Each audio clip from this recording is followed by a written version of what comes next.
Chapter 971. Renbochin limped forward in the palace with the help of a walking stick. He looked mournful. "Stop pretending." "I only kicked it once," the Empress muttered. "It broke in one kick."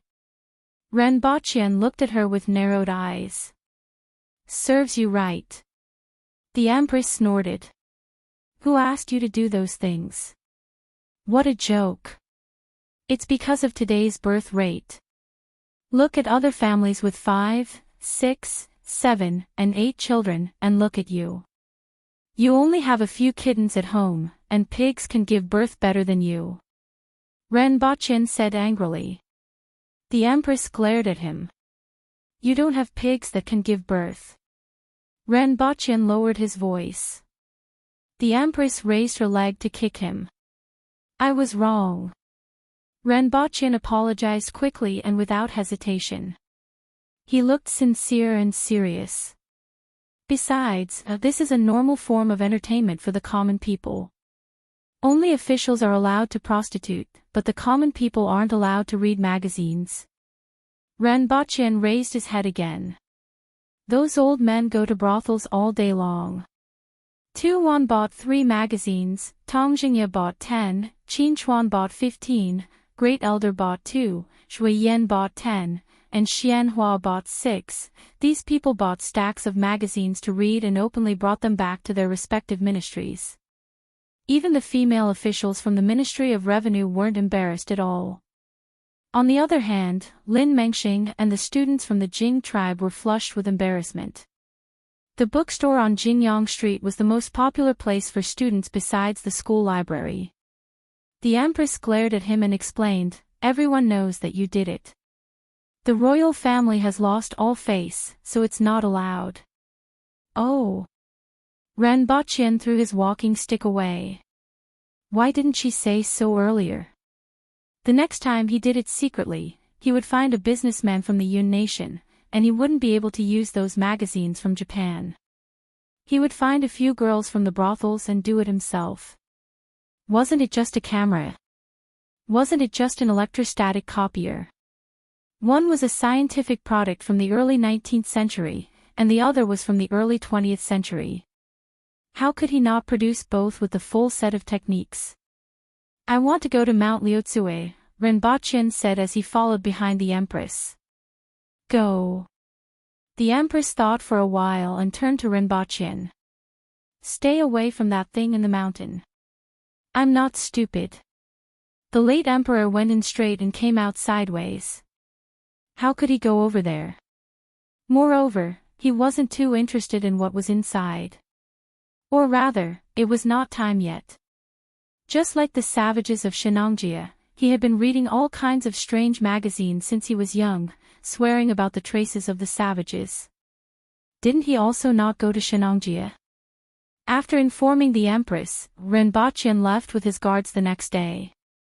After all, they were in the hinterland of Dayo, and the Empress wasn't too worried about his safety. However, she still wanted to send a Cardinal Heaven expert to accompany him. After all, his status was very important, and his strength was too low. If anything were to happen to him, no one would want to see such an outcome. However, when he looked around, he saw that many Cardinal Heaven experts held positions in the imperial court. On the contrary, Renbochin thought of someone. Qingyun's sword. Now, he had nothing to do in Lan City, so he stayed in Jing Street and painted the mountains under the sun every day. Moreover, he only drew 2 mountains at a time. Since Qingyun's sword was summoned, the other party naturally had no objections. Originally, he came to Lan City to see if Renbochin's words could be realized. Seeing that the situation was getting better and better, he became more and more relaxed and almost retired. A few days later, Renbochin and the others arrived at the forest outside Mount Liuzue. Renbochin jumped down from the Crow General's back. The Crow General let out a deep cry, flapped its wings, and ran into the forest to hide from the sun. Renbochin ignored it. As long as it didn't encounter a super expert, it had almost no natural enemies. After spending half a day passing through the forest, they arrived at the foot of Mount Liuzue. In front of them was the towering Mount Liuzue, and only its silhouette could be seen in the night. In the belly of the mountain, there was an unknown existence. However, as long as it wasn't disturbed, there was almost no danger in the vicinity. Most of the time, people would ignore this existence. After resting for a night, they spent another half a day walking along the 1-meter-wide path on the mountainside. On one side was a cliff, and on the other side was a mountain stream that was hundreds of meters deep. Almost no light shone in, and they could only hear the faint sound of water flowing and the occasional reflection of light. At noon, Renbochin finally saw the valley that was surrounded by cliffs on 3 sides. Renbochin was discovered as soon as he stepped into the valley. Someone immediately greeted him and said, "Everyone. I came from the palace to see 2 people, Renbochin replied. "Is this Zhao Prince Consort?" the person asked in surprise after looking at him for a long time. "You can still recognize me?" Renbochin smiled. He only stayed for a few days the last time he was here, and he didn't expect that someone would still remember him. However, when they thought about it, it was almost impossible for them to meet anyone other than the ancient race. Now that he thought about it, it was no longer surprising. Unexpectedly, the other person scratched his head and said, "I heard you're bald. Otherwise, I wouldn't have recognized you." Renbochin's face crumbled on the spot. Who said that? His baldness had spread all the way here. Did these people have nothing better to do? That Miss Lin said it. Zhao Prince Consort is here to see them, right? The other party betrayed Lin Qiaolo without hesitation. Where is he? Prince Zhao, please come inside. The aboriginal guard replied.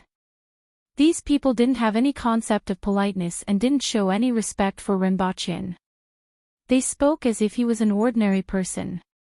In fact, this was the case for most of the time in the ancient race. This was unless they met people like the Empress, the 6 ministers, and the 24 ministers.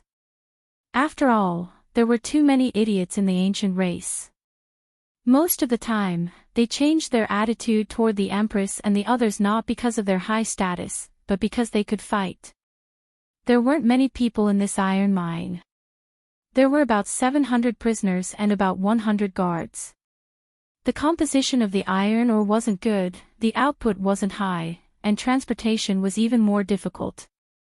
As one of the only 2 iron mines in Dayo, it used to have some value. Now that the Yun nation was established, the only purpose left here was to guard these prisoners.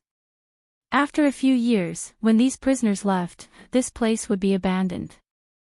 There were more than 100 houses in the middle of the valley.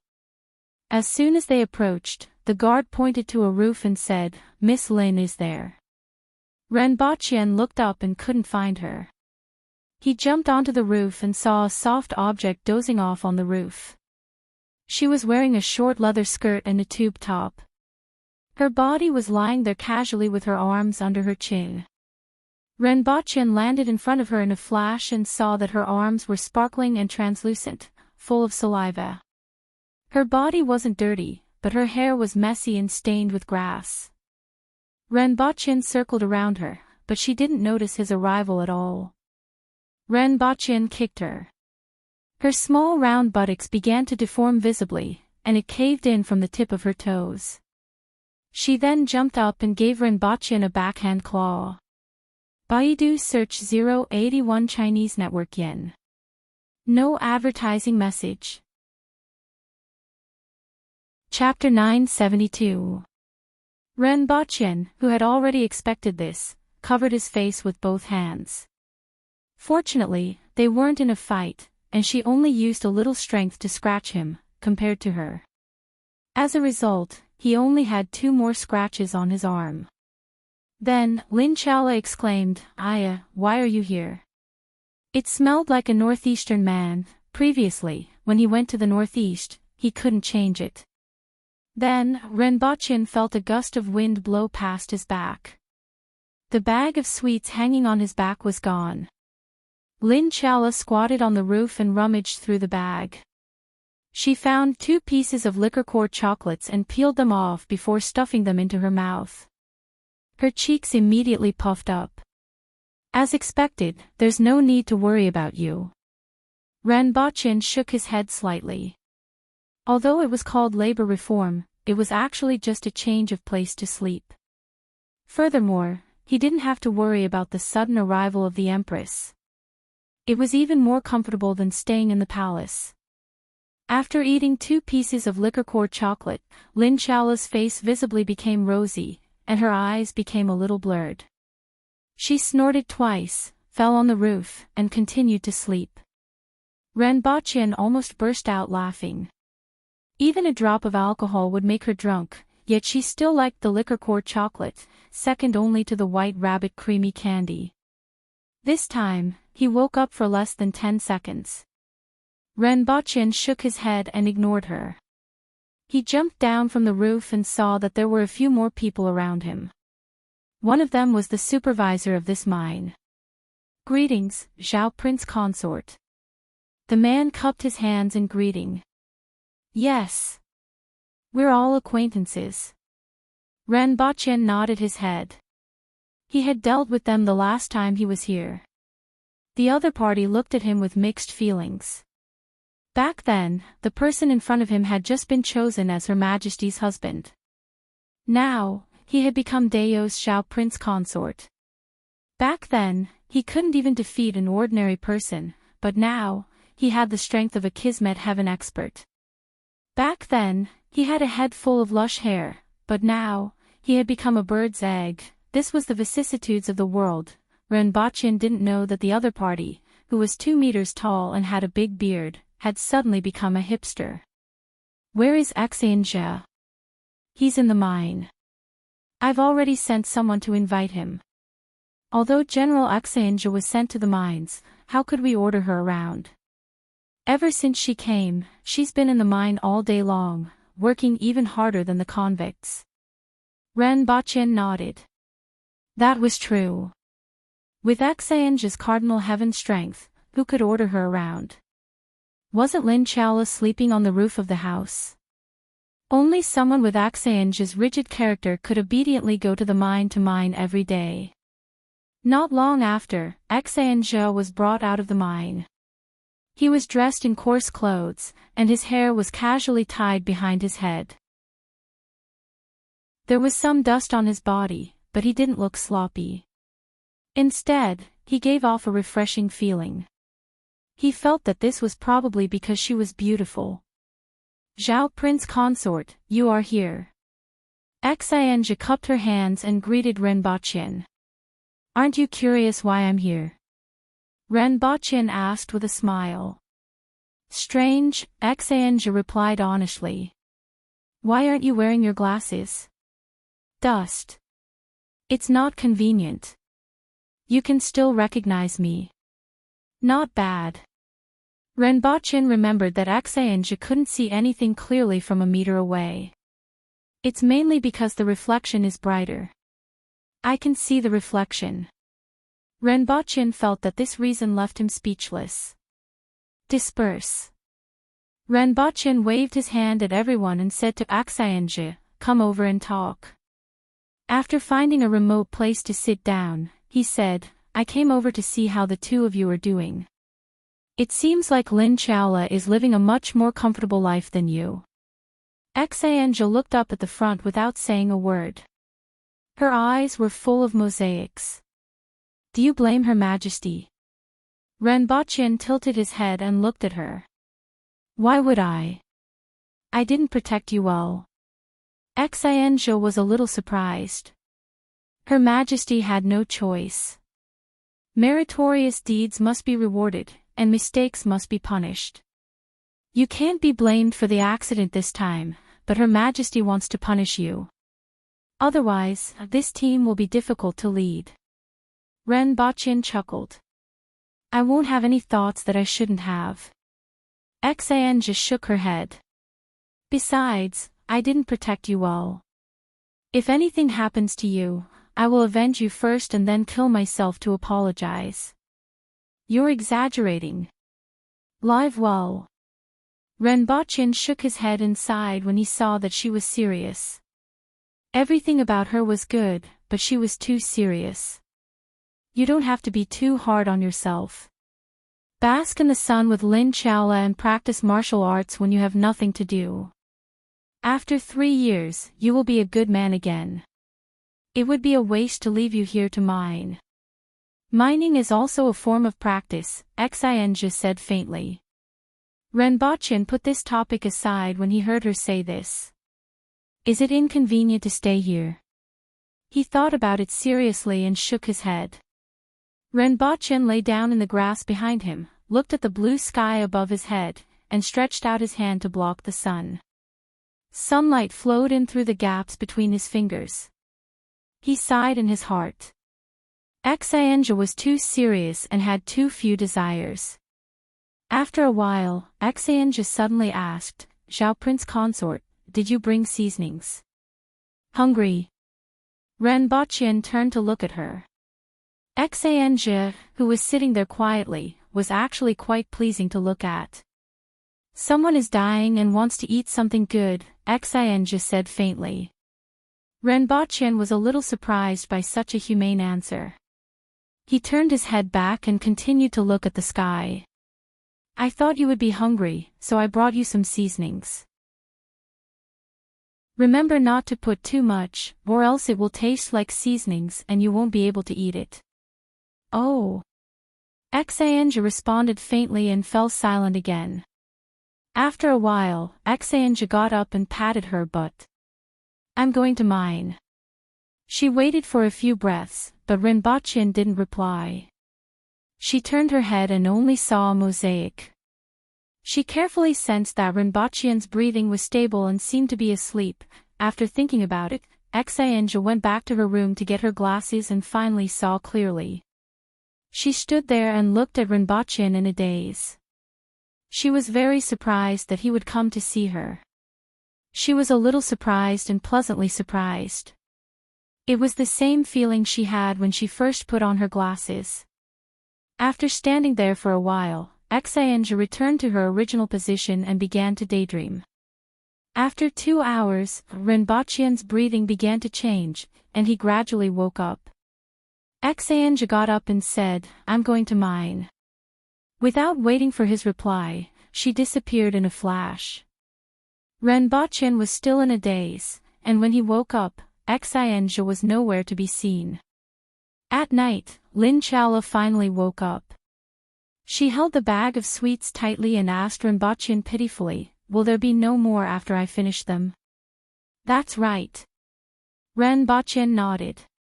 Lin Chaola looked even more bitter. She looked down and opened the bag, carefully counted the sweets, poured them on the ground, and arranged them one by one. She counted with her fingers how many days it would take to eat one. Seeing her pitiful look, Renbochin could only say, eat them. These things have a shelf life, and you can't eat them after that. I will get someone to send you some more in a few months. Lin Chaola was overjoyed to hear this, and snot bubbles came out of her nose. First, set a small goal.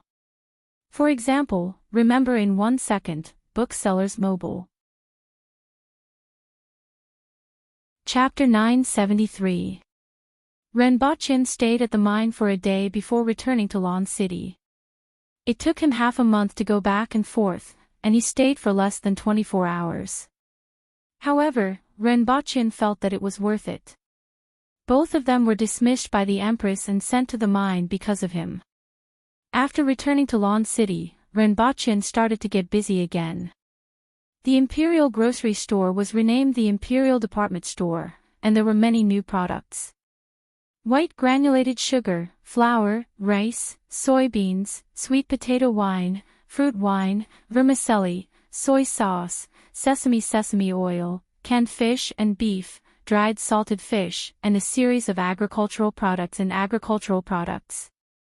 The sweet potato wine and fruit wine were sold out as soon as they were introduced. Next were sugar, soy sauce, and sesame oil.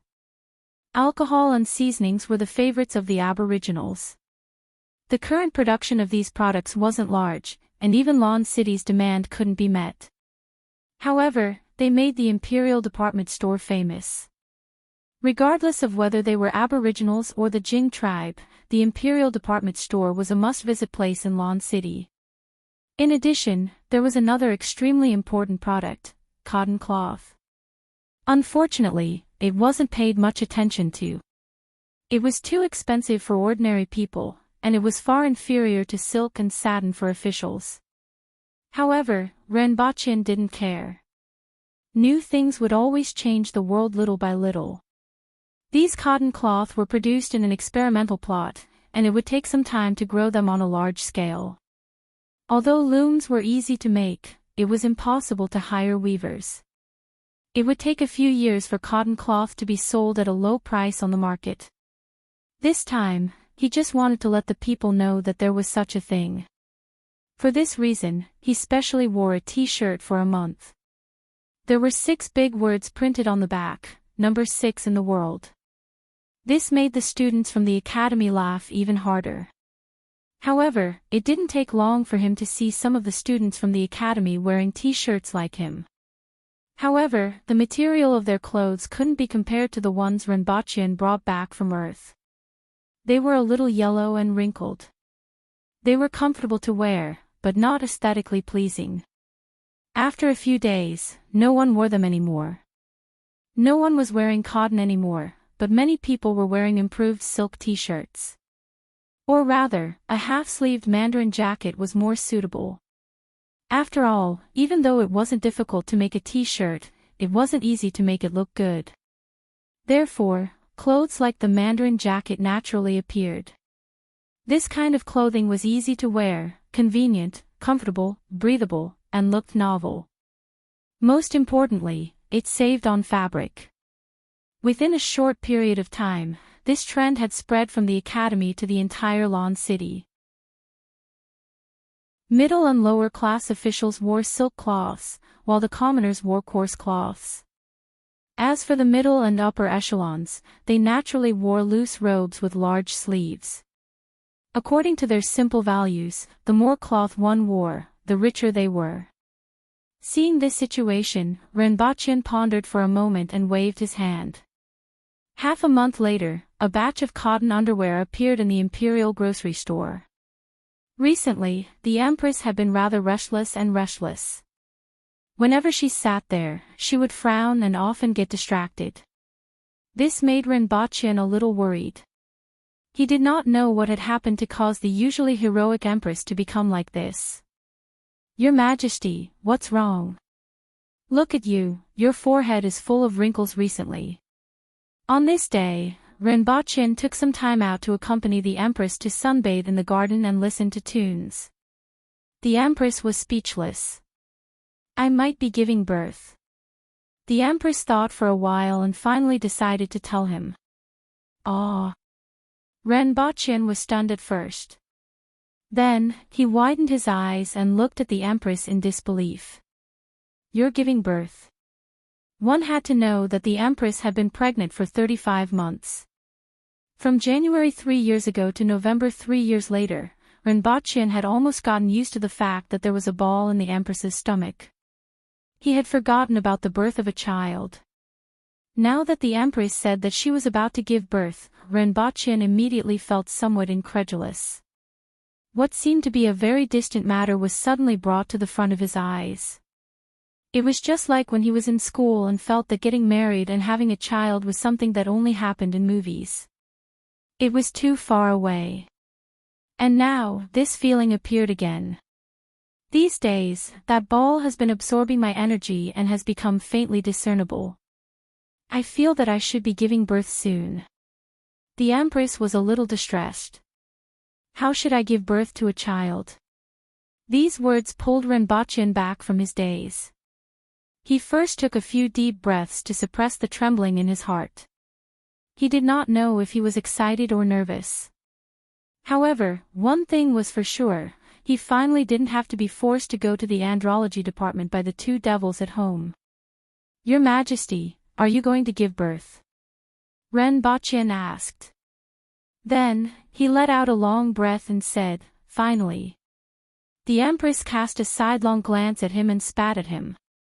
She then continued to frown and became anxious after a while. How should I give birth to a child? Ren Bachien pondered. He crossed his arms and said, although I know how to give birth to a child, I don't know how to give birth to a ball. Get lost. The Empress was flustered and kicked Ren Bachien into the flowering shrubs. Ren Bachien crawled out with grass all over his body and said with a smile, Your Majesty, don't worry. Those midwives definitely know. I don't need them. The Empress said thoughtfully, but I can still ask them. Your Majesty, it's better to be careful. Let the midwives get ready, Ren Bachien said. The Empress ignored him. She had no intention of finding a midwife to deliver the child and felt uncomfortable. Moreover, she was the fourth most powerful expert in the world. How could she not even handle the matter of giving birth? Ren Bachien guessed what she was thinking when he saw her expression and knew that it wasn't easy to persuade her. However, giving birth to a child was indeed a troublesome matter. With the midwives by her side, he reckoned that if she was in pain, she would probably be kicked to death. It was also inauspicious. After thinking for a while, he said, Your Majesty, follow me back to Earth. There is more information on this aspect there. Your Majesty can also do a checkup. There's no need for a checkup. The Empress rejected him at first, then nodded and asked, When are we leaving? Tonight. At night, Ren Bachien brought the Empress back to Earth. First, he asked someone to invite the gynecologist from last time. At the same time, he went online to search for information for the Empress. The Empress glanced at it. It was roughly a natural birth and a cesarean section.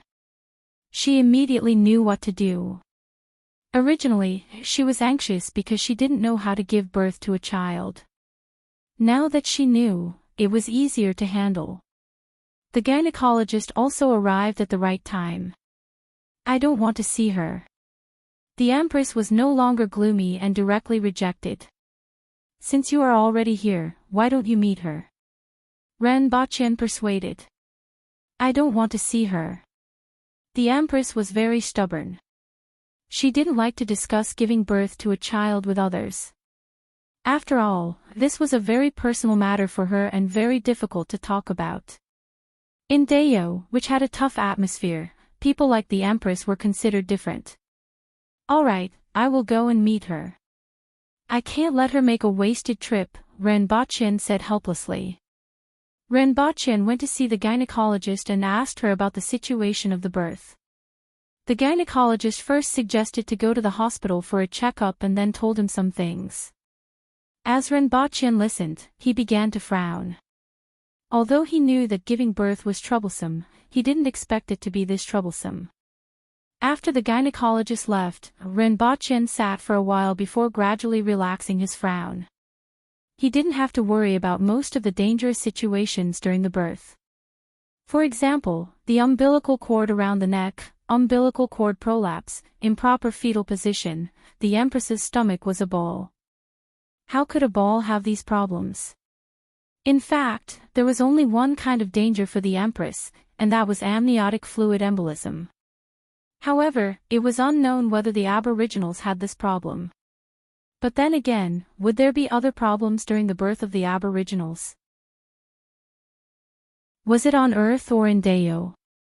If it was on Earth, with Earth's technology and the Empress's control over her body, it shouldn't be a problem if she encountered an amniotic fluid embolism.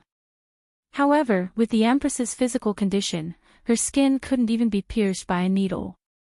He wasn't sure how far Earth's technology could go. If anything happened in Dayo, there were experts like Tu-One who could help. Both sides had their pros and cons. Just as the balance in Ren Bachien's heart was still wavering, the Empress's expression suddenly changed on the 7th day after returning to Earth.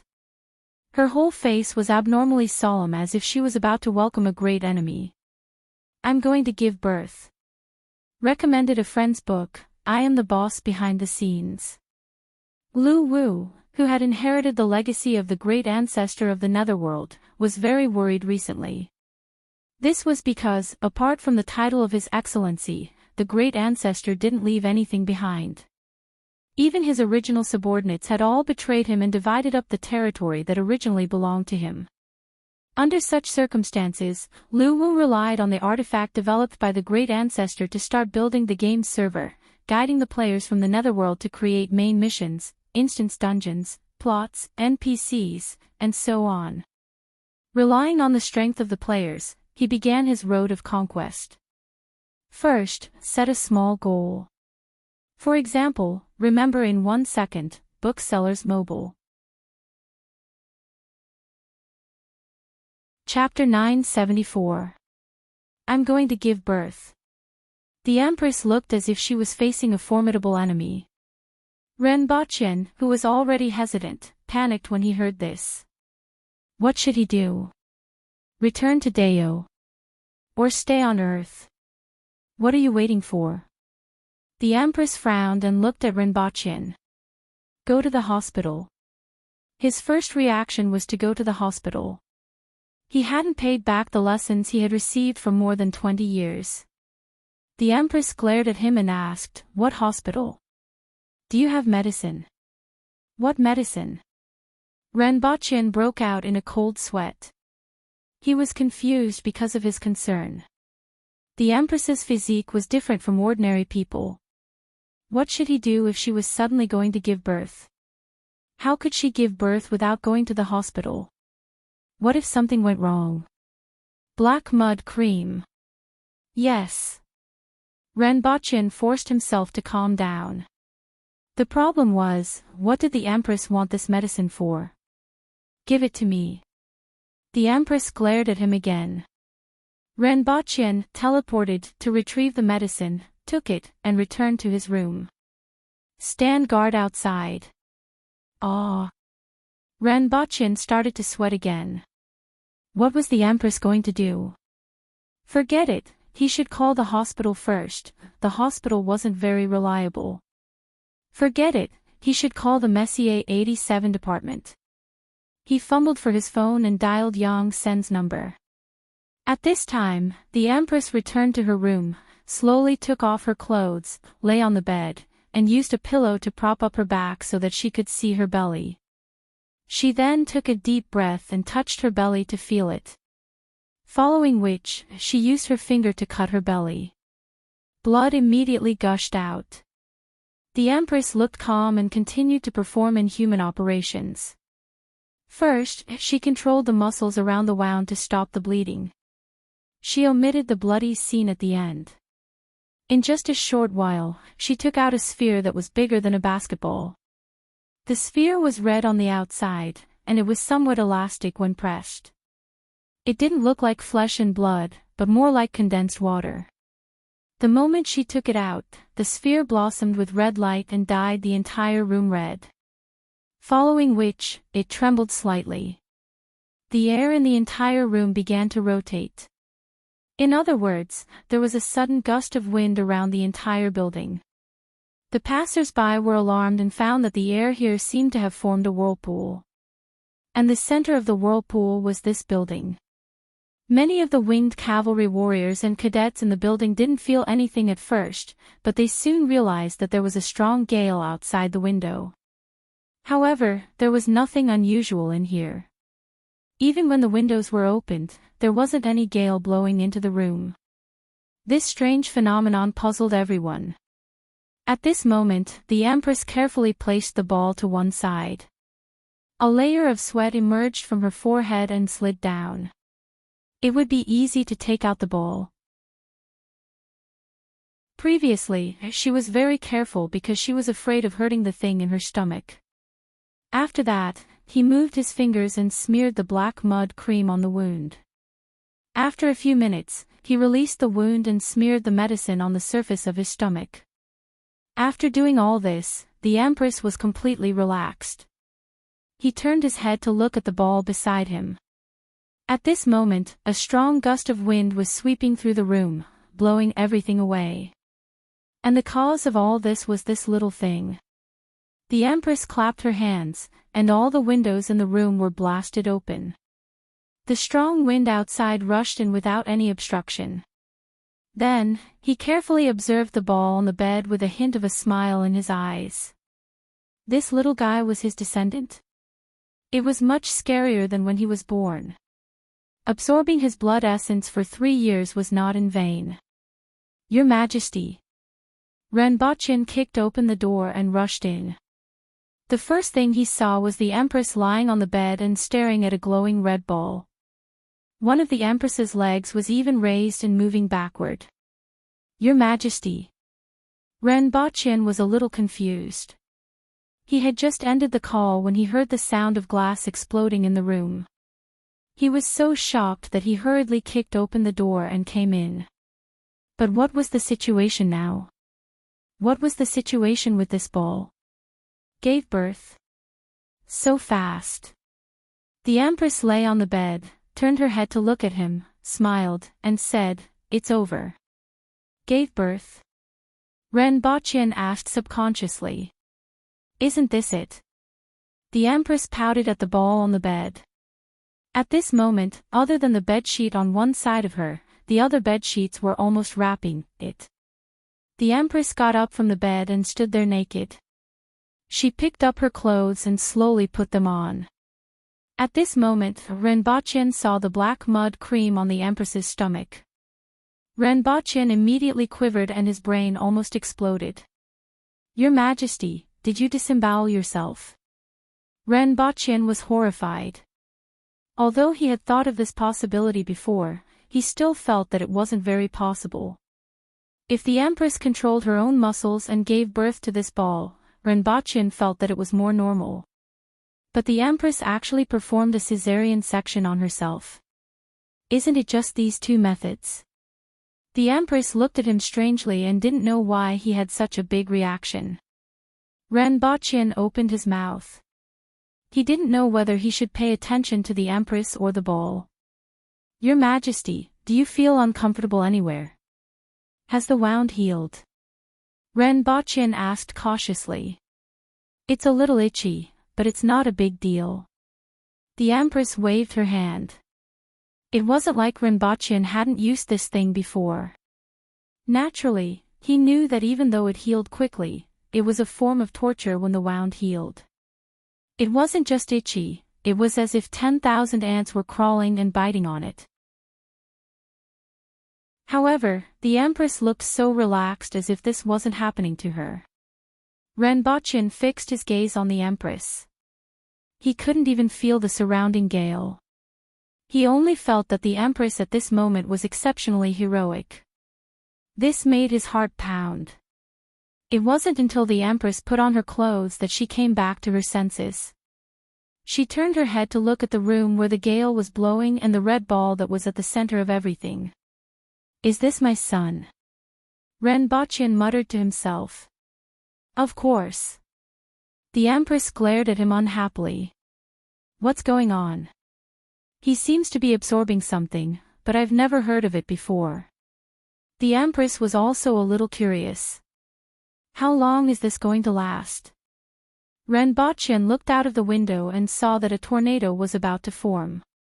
The dust that filled the sky was swept into the house along with the gale.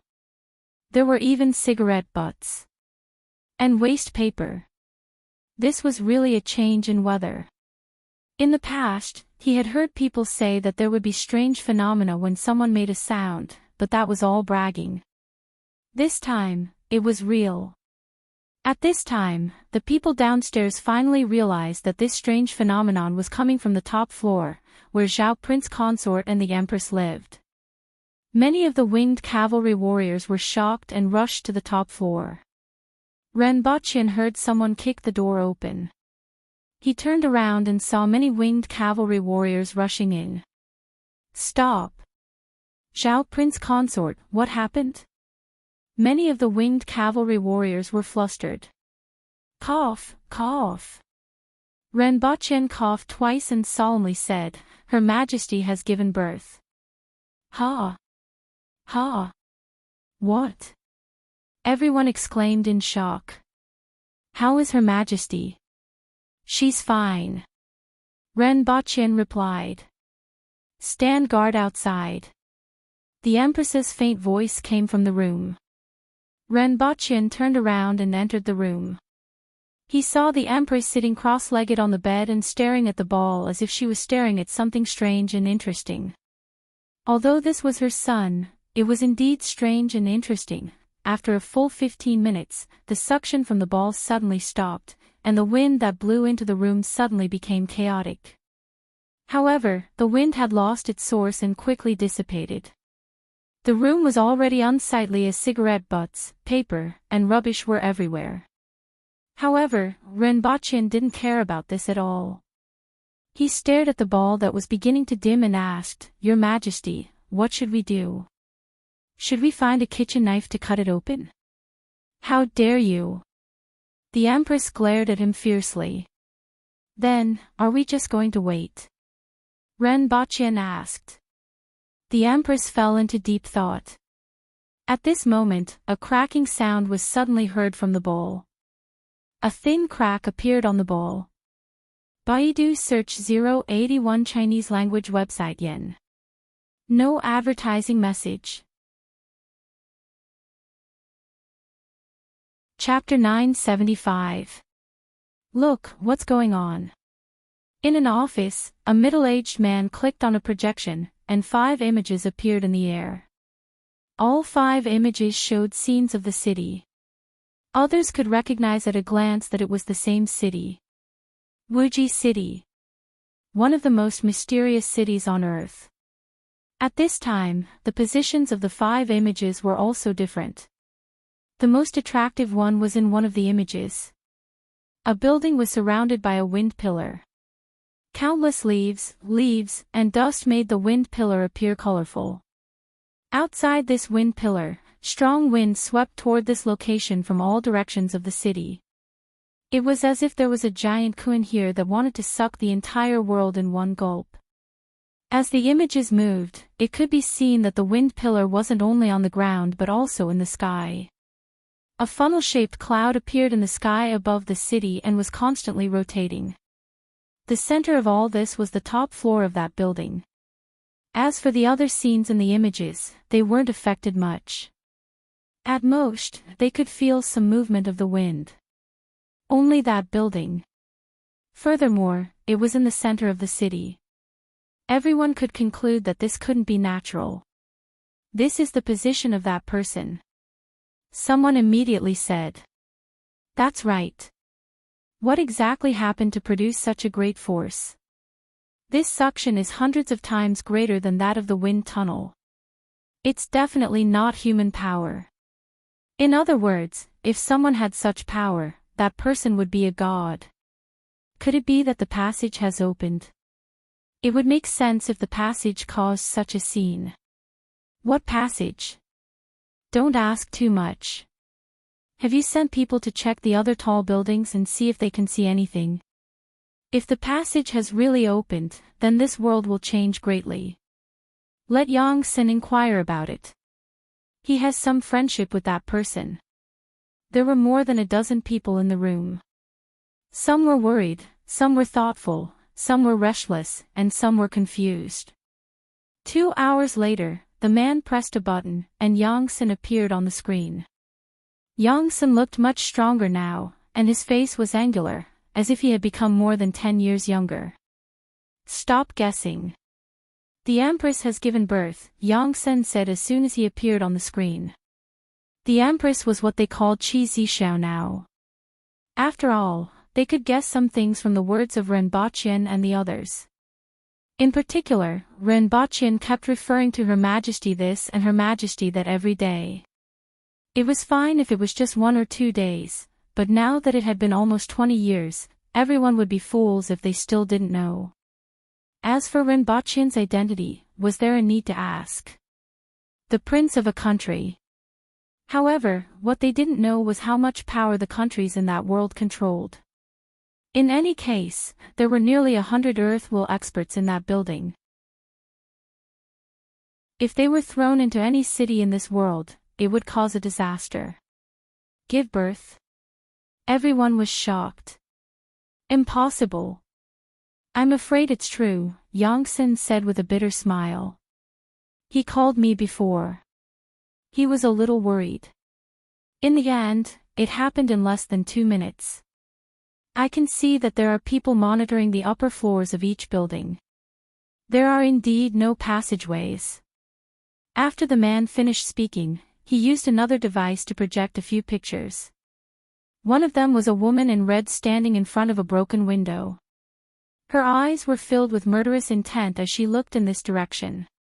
Even though everyone was looking at this picture, they could feel the bone-piercing killing intent coming from the other side of the picture, causing them to tremble all over. I was too rash.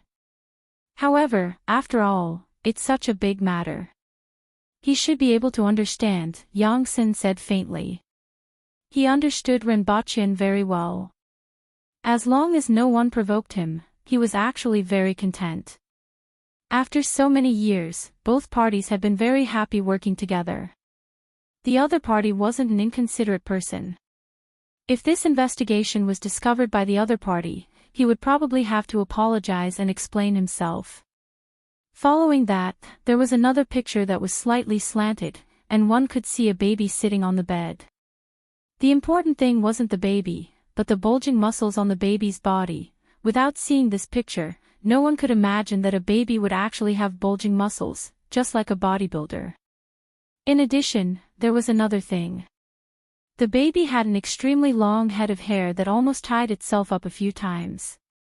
The man was amazed as he untied the hair that was tied up on the baby.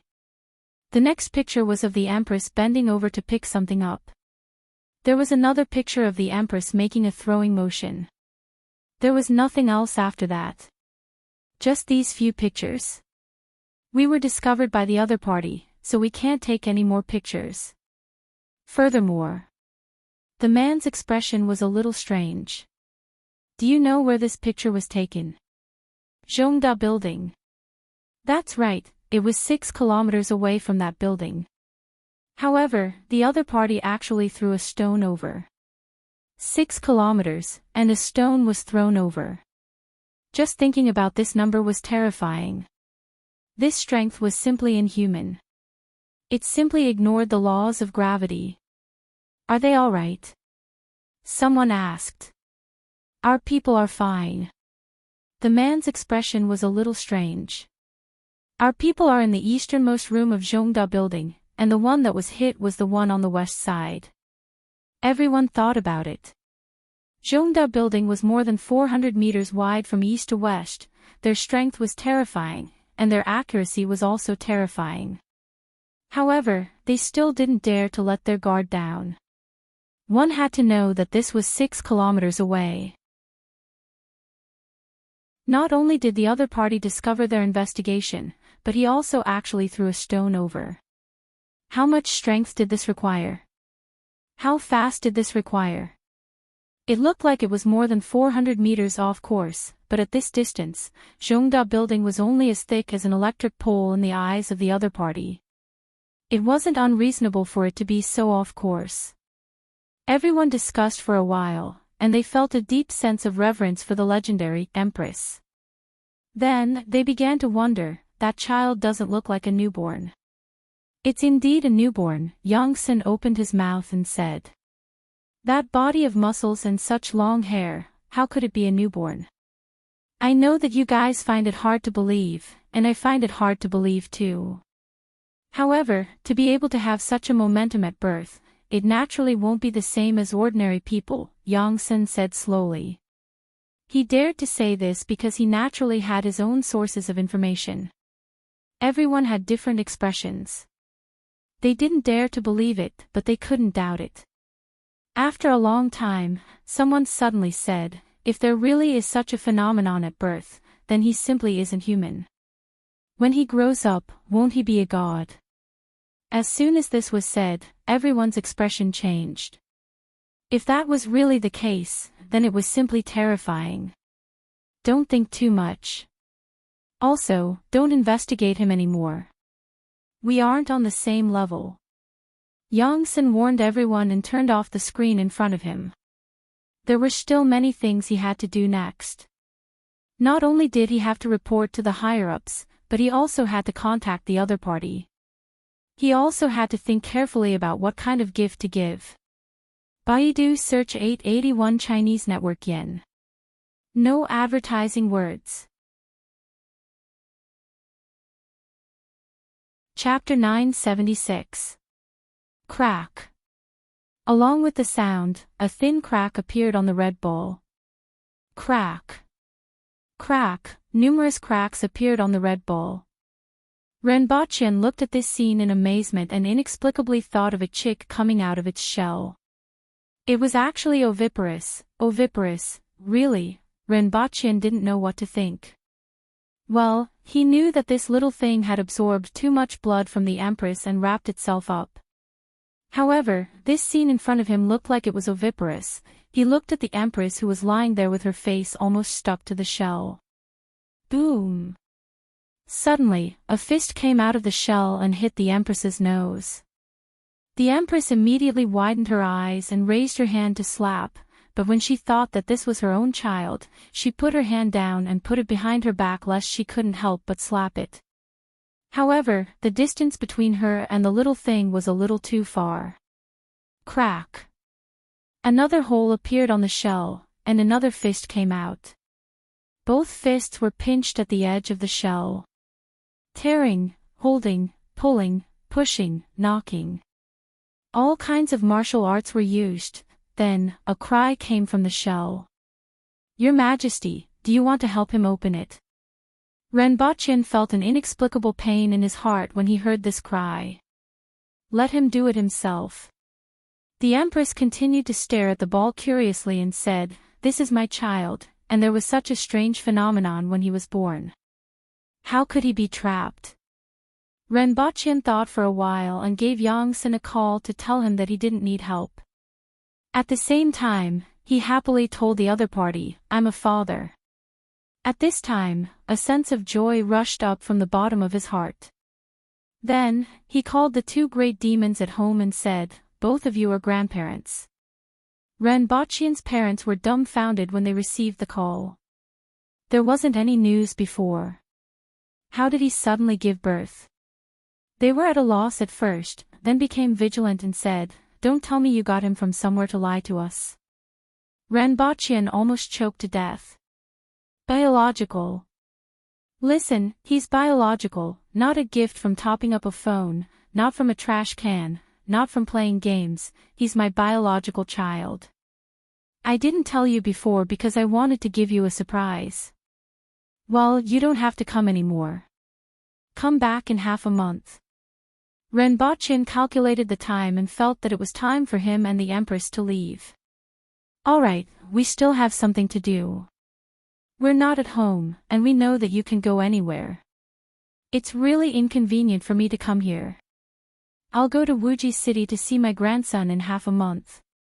While Renbachien was making the call, his eyes never left the ball. After struggling for a few minutes, more and more cracks appeared on the ball's shell. Soon after, 2 feet were exposed. Then, a hole appeared at the top of the spherical shell, and a tearful little face appeared from inside. With his eyes open, she looked at the Empress and then at Renbachien. Then, with a wah sound, she cried again, her voice full of grievance. However, to others, this shout sounded like an explosion, and Renbachien's head was ringing from the shock. The glass on the 3 floors below exploded. At this time, near the building, many people looked up at the sky. The cry of a child seemed to have fallen from the sky. The Empress didn't care about this cry and looked at the little fellow with a smile. Renbachien had seen the heroic Empress, the murderous Empress, the cold Empress, the gentle Empress, the charming Empress. This was the first time he had seen the Empress beaming with joy. Indeed, he had never seen one before. It was too rare. Your Majesty, do you feel that this child's legs and hands seem to have muscles? Renbachien suddenly discovered a problem. Previously, he didn't notice that the child only stretched out his fists, but now, his forearms and calves were all stretched out. Renbochin seemed to see muscles. And there were quite a few of them. Who doesn't have muscles? The Empress beamed at the little fellow and didn't even look at Renbochin. Renbochin scratched his bald head. Were aboriginals born with muscles? He hadn't heard of it. Seeing that the two of them were ignoring him, the little fellow wrapped himself in the spherical shell and used all his strength to roll, throw a tantrum, and jump. He jumped 5 meters high. Boom! His head was stuck in the roof. Renbochin sucked in a breath of cold air. Fortunately, there was a suspended ceiling above. The little fellow was dancing in the air, and Renbochin couldn't stand it anymore. He leaped up and pulled the little fellow down by its legs. Then, the little fellow kicked its legs, and Renbochin felt a strong force. He couldn't hold on any longer and threw the little fellow against the wall. After that, the Empress kicked its stomach hard and sent it flying through the wall. When Renbochin crawled back after rolling around for a long time, the spherical shell on the little fellow's body was already broken. He didn't know if it was broken by himself or by the Empress. In any case, Renbochin felt that he had been wronged. However, the thing that attracted his attention the most was the little fellow on the bed. Its long hair was spread everywhere like weeds, and part of it was even tied up. Renbochin estimated that it was at least 2 to 3 meters long. He finally knew why it was so difficult for the little fellow to come out. There was so much hair in the spherical shell, and it would be strange if it could exert any strength. Renbochin stretched his face over and looked at the little fellow carefully. The little fellow's face didn't look like that of a newborn child, which was normal. Its face was chubby, very fair, and had single eyelids. Above its eyes were 2 faint eyebrows that looked like sword-like eyebrows. As for the rest of its body, it was all tied up by its hair. The little fellow looked up at him and then lowered its head to wrestle with its hair. He felt that there was a strange smell on the little fellow's body. It was like the delicate fragrance of the Empress, but it also had some other smells. He reached out to touch the little fellow's head again. The little fellow stopped wrestling with its hair, looked up at him, and burst into tears. Renbochin looked embarrassed and said, "I'm your father. Why are you crying?" He turned to look at the Empress and asked, "Is it a boy or a girl? Can you tell?" The Empress asked. "Help him untie it." Renbochin rolled up his sleeves and went forward to help. When the little fellow saw that he was helping to untie its hair, it immediately beamed with joy and even snot bubbles came out of its nose. "It's all right, unlike me. I was worried that it would be bald." Renbochin mumbled as he untied its hair. "This hair, how did you manage to wrap yourself up in your mother's womb with a ball of hair? You are also a talent." Renbochin suddenly froze and looked incredulous as he brushed aside some of the hair. He saw that under the clumps of hair were muscles that looked like coiled dragons. He would believe it if it was said that the aboriginals had muscles when they were born. However, the bulging blue veins and blood vessels were like dragons. Are you telling me that these are the muscles of a newborn baby? Before Renbochin could say anything, the Empress's figure suddenly flashed and looked in a certain direction. Her eyebrows were raised, and her eyes were filled with killing intent. She exerted force with her feet, and the ground immediately cracked. She exerted more force, and stones bounced up from the ground. The Empress grabbed one and threw it in a certain direction. Renbochin felt as if he heard something exploding in the air. Then, a second stone, a third stone, even the air was torn apart, leaving cracks in its wake. "Your Majesty. Someone was peeping just now." The Empress snorted and turned around. Renbochin didn't need to think to know what was going on. It would be strange if no one was peeping with such a huge commotion just now. However, he couldn't be bothered with that now. Should I cut off his hair? Renbochin felt that it was too troublesome to untie his hair bit by bit. Many parts of his hair had already become dead knots. Wah! The little guy grabbed his hair tightly and wailed loudly. Renbochin quickly covered his ears and ran away with a face full of lingering fear. This little guy's voice was too terrifying. He even had a place in Dayo's imperial court. This is Her Majesty's child. He is indeed Her Majesty's child. He is indeed Her Majesty's child. The winged cavalry warriors outside listened to this energetic cry and were delighted. With such a loud cry and the strange phenomenon just now, Her Majesty had a successor. After a while, Renbochin went in with his head down and said, "I'm not cutting your hair. Don't cry." After 2 hours of exertion, Renbochin's fingers were cramping, and he finally managed to untie the little fellow's hair. It was such a small thing, but its hair was 2.5 meters long. After untying its hair, Renbochin confirmed 2 things. First, this little guy was really muscular. From its neck to its heels, it was almost all bulging muscles, which gave people a terrifying visual impact. Second, Renbochin felt that this was even more terrifying. This little guy was a girl. Her muscles were even more terrifying than those of Qinchuan, Tongzhinya, and Hongwu. However, she was a girl. First, set a small goal. For example, remember in 1 second, Booksellers Mobile. Chapter 977. I came here to apply for leave and go back to cry. I have a young girl's heart. The pretty boy from the Empress's house, please wait a moment.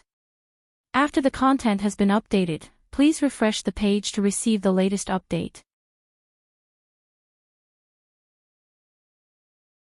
Chapter 978. The scenery in front of him changed, and Renbochin was back in Lon City.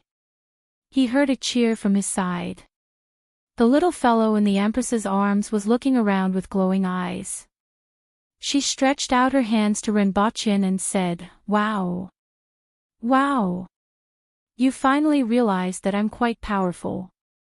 Renbochin smiled and carried the little fellow over. The little fellow had already taken a bath and exuded a milky smell. Her skin was even more delicate and soft, making people want to pinch her. The little fellow was twice as big as an ordinary baby, but much heavier. Excluding her 3-meter-long hair, she weighed 17 kilograms, which was comparable to a 2-year-old child. Renbochin began to wonder how she could curl into a ball and stay in the Empress's belly for 3 years. The Empress's belly wasn't this big before. Wow, wow. The little fellow waved her hands. She probably wants you to go through the time travel again, the Empress guessed. That will take 6 or 7 days. Renbochin laughed. The little fellow pouted and had tears in her eyes. Renbochin quickly covered his ears. The little fellow immediately fell into a free fall. The Empress stretched out her leg, gently lifted the little fellow, and carried her into her arms. The little fellow, who was about to explode, suddenly screamed again, "Wow!" The Empress threw her into the air and caught her with her other hand. Wah, wah, wah. Renbochin put down his hands and looked speechlessly at the Empress, who was playing with a ball, the little fellow who was obviously in a state of excitement, and her fluttering black hair. It seemed like it was time to decide on a name for her. Previously, he thought that if it was a boy, he would be called Chi Yuhai. Yuhai had the meaning of describing a person of great character, and this was also one of Renbochin's expectations. The girl would be called Chi Yuqing. When they returned to Earth, they would be called Ren Yuhai or Ren Yuqing. However, the Empress felt that the name Yuqing was too weak. Renbochin didn't feel that this name was weak. Looking at the little fellow's bulging muscles, Renbochin hoped that she would be weak in the future. Your Majesty. In addition to Renbochin and the little fellow, there were 2 other people in the room who were stunned and looking at the little fellow being thrown around by the Empress. Qin Yuan and Hong Wuan looked in front of them in shock. When they left, there were 2, and when they returned, there were 3. His expression gradually turned into one of joy. Pass down my order. Set up a banquet tonight. The Empress instructed as she tossed the little fellow in the air. Inform everyone that Her Majesty has given birth to a daughter. Ren Baqin said. Congratulations, Your Majesty. Congratulations, Zhao Prince Consort. The 2 of them couldn't hide their joy. We'll inform the other lords right away. Do you have any other instructions? No more. A few minutes after the 2 of them left, they heard cheers coming from outside. Ren Baqin asked, Little fellow, what do you want to eat? Is Your Majesty breastfeeding? The Empress's outstretched hand immediately froze. She watched as the little fellow slid down from her fingers. Soon after, she quickly stretched out her leg and picked her up. Somewhat annoyed, she said, No milk. I didn't find a nanny. Ren Baqin sighed. I think she should eat meat. The Empress carried the little fellow in front of her and looked at her from left to right. She then opened her mouth to take a look and said, You have grown 8 teeth and can eat meat now. She was just born and drank a bucket of water just now. Her stomach may not be able to digest meat. Milk her first. Ren Baqin objected. After that, he quickly walked out of the hall and shouted, Someone, go outside the city and bring back 2 cows that are in milk. Then, the Empress played with the little fellow while Ren Baqin kept walking in circles in the hall, trying to figure out what was missing. For example, diapers. For example, milk bottles. For example, a nanny. At the thought of this, Ren Baqin suddenly remembered something and took it. Before he could say anything, the Empress said impatiently, You are making me dizzy. Ren Baqin turned his head and said, We still need to find someone to take care of the little fellow. She's too strong, and Qing Yuan and Hong Yuan are too weak. At present, it seemed that the newly born little fellow was at least at the intermediate level of the earth will level, which was similar to Ren Baqin's. However, with the momentum of the little fellow's birth, the Empress didn't have any abnormalities after she was born. It was only after her cultivation that she began to advance at a rapid pace. Ren Baqin felt that if he didn't work harder, he wouldn't even be able to defeat his own daughter. Qing Yuan and Hong Yuan were only at the man-will level and were the most ordinary aboriginals. For them to take care of the little fellow was no different from sending them to the battlefield. The chances of survival on the battlefield would be higher. At least, they wouldn't have to face an earth-will-level enemy every day. One had to know that the destructive power of a child was terrifying, and an earth-will-level child was close to the level of a nuclear bomb. At this moment, the parents of the 2 newborns were in 2 completely different situations. One of them found a new toy and was smiling. On the other hand, the other person fell into a state of anxiety as if he was afraid that something would go wrong after thinking about it. Shi Qing was drinking tea in the courtyard when he heard someone report that the Empress had given birth. The most precious jade pot in his hand fell to the ground, and he hurriedly walked out of the courtyard to enter the palace. After thinking for a while, he opened the treasury and began to rummage through it. Zhikohai was holding a blade of grass to his nose. This blade of grass was already withered and looked unremarkable, but it was brought to him by someone from the 60,000 mountains. Smelling this grass, it was as if he could smell the scent of his hometown.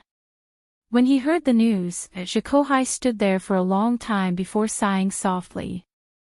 In any case, it's good news. Tu Wan was beating up her husband, who was a minister of the Sifing department. When she heard the news, she didn't kick him, and her face was filled with ecstasy. She then snorted at her husband, who was about to fight her, and said, You got lucky this time. Pack up and prepare to enter the palace with me to congratulate Her Majesty. Humph, congratulating Her Majesty is an important matter, so I'll let you off today. Don't think that I'm afraid of you. The other burly man withdrew his fists and snorted. If it weren't for his panda eyes, some people might have believed his words. Qin Chuan was waving 2 iron locks with a diameter of 2 meters. The original stone locks had been replaced with bullets, and when he heard the news, he immediately threw the iron locks to the side. The entire Ministry of War was shocked. He was ecstatic at first, but after laughing for a while, he seemed to have thought of something and became depressed again. He put his hands behind his back and looked to the south. There was someone's grave there. Tong Jinye was doing the same thing as him. He stroked his beard and had a faint smile on his face. It was as if this smile had never appeared on his face before. Now that Her Majesty has a descendant, there's no need to worry. After a few years, I might be able to see you earlier. Hua Hua, Shui Yen, Xiong Yaohe, Feng Ho, Gui Hong, White Stone Eagle, Tai Yen. Subsequently, the news spread among the people, and the entire Lan city was in an uproar. Someone, bring out the set for the new year. This is a joyous occasion, a joyous occasion. In one day, the entire Lan city turned from sunny to ghostly. White bones and skeletons were hung everywhere, and a small red flower was wrapped around them. First, set a small goal. For example, remember in 1 second, Booksellers Mobile. Chapter 979. At the banquet that night, the hall was bustling with noise even before the Empress arrived. The descendant of Her Majesty is naturally talented.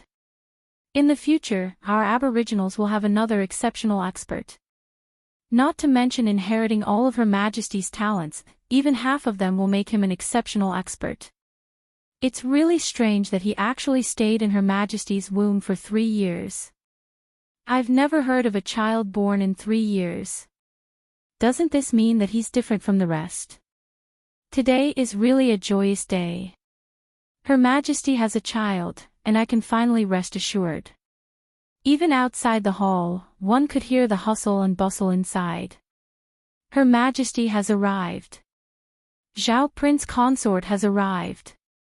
Following the announcement of the guard at the door, everyone in the hall shut their mouths and looked toward the door.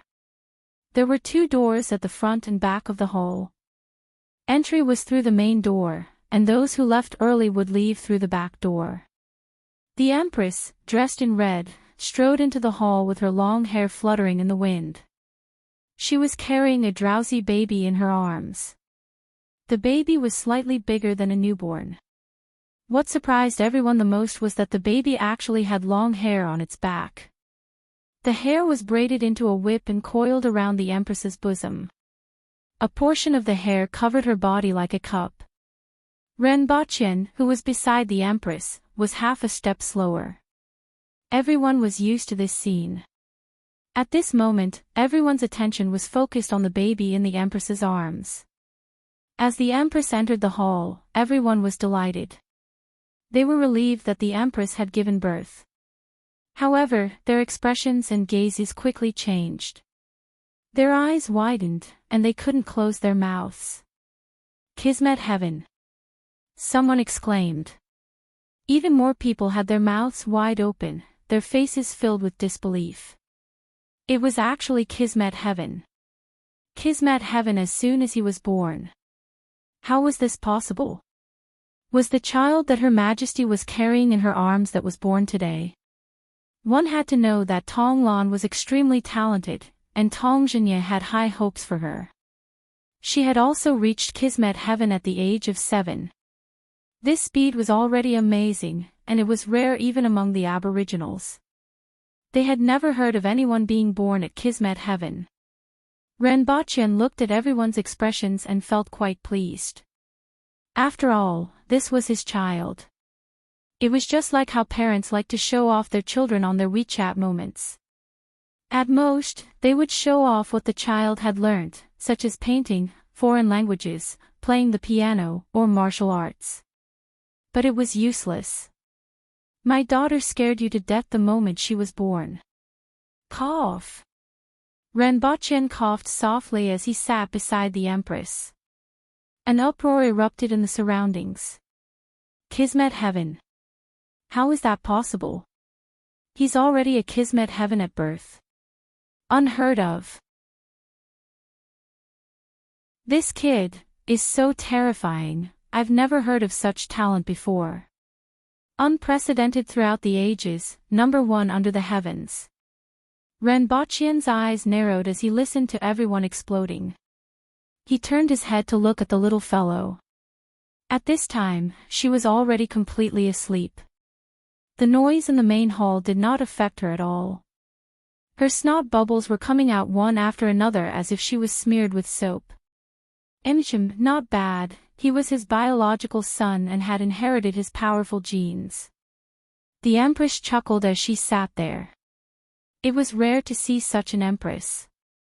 At the banquet that followed, everyone was less interested in eating. Instead, they focused all their attention on the baby in the Empress's arms.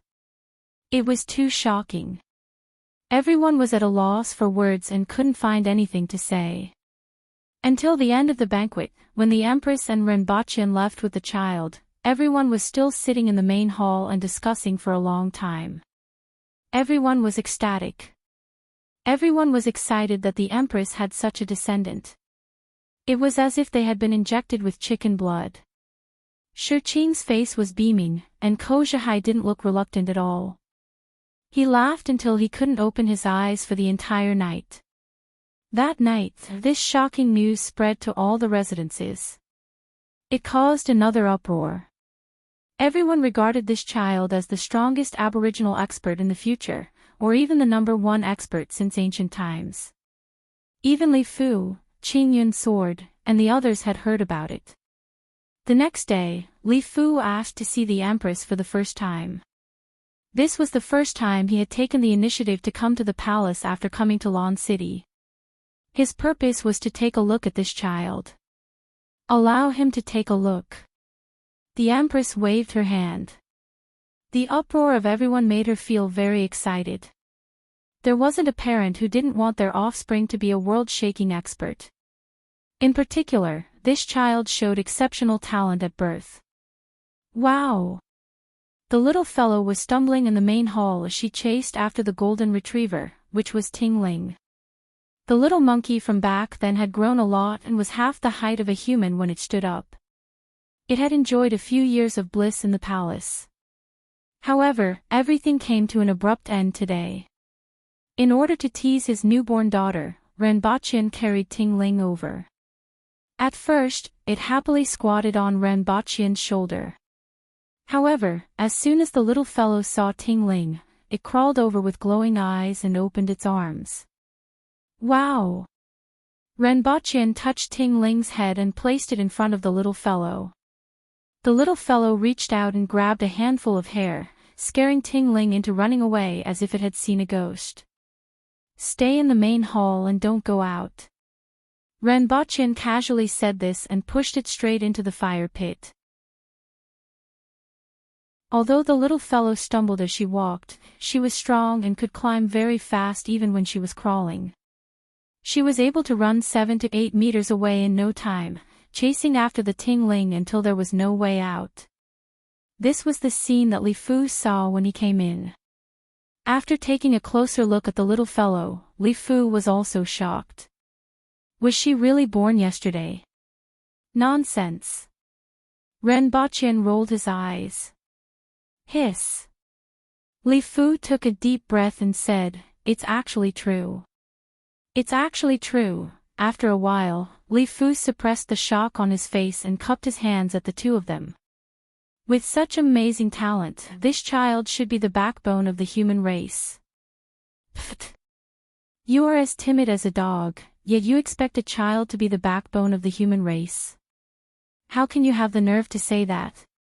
The backbone of the human race should be able to stand tall and face life and death. That is the backbone of the human race. No matter how talented this child is, she's just one person. She doesn't deserve this. Renbachian stood there and scolded. Li Fu's face turned pale from the scolding. After a while, he sighed and said, "I heard that Su Wuming died in your hands, right?" Sigh. What a pity. Stop changing the subject.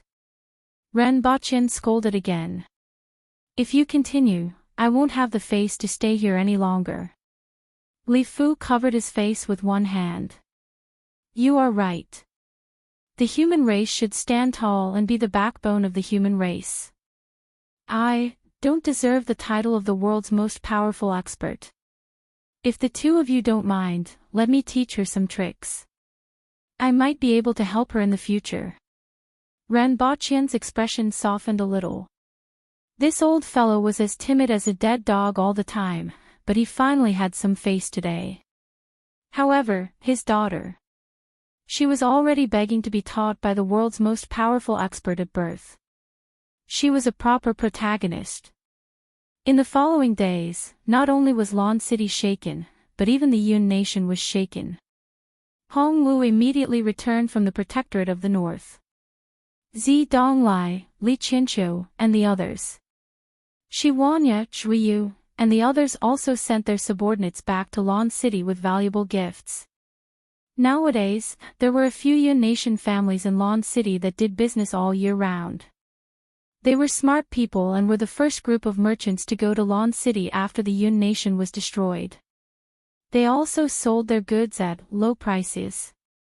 They could be considered to be insightful. In the past few years, not only did they build a relationship with the Zhang family, but they also established a foothold in Lan City. The news that the Empress had a child who was an earth will expert at birth shook Lan City and Dayo. Naturally, this news was also spread back to the Yun nation through their caravans. The world was shaken. First, set a small goal. For example, remember in 1 second, Booksellers Mobile.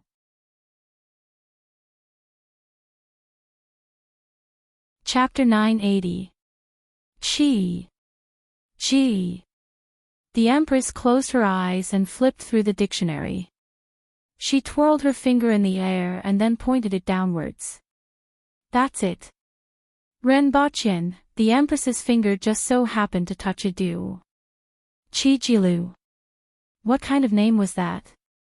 The Empress opened her eyes and looked at the position that her finger was pointing at. She recited it in her heart twice, and her face immediately turned cloudy. It doesn't count, let's do it again. The Empress closed the dictionary without hesitation, and a hole appeared on the table. Ren Baqin skillfully took out a dictionary from beside him. Behind him were 2 stacks of dictionaries that were 1 meter tall. Previously, they were 2 meters tall. Qi. Chun. Li, again. Qi, Si, this one is not bad. She's not even as good as Qi Yuqing.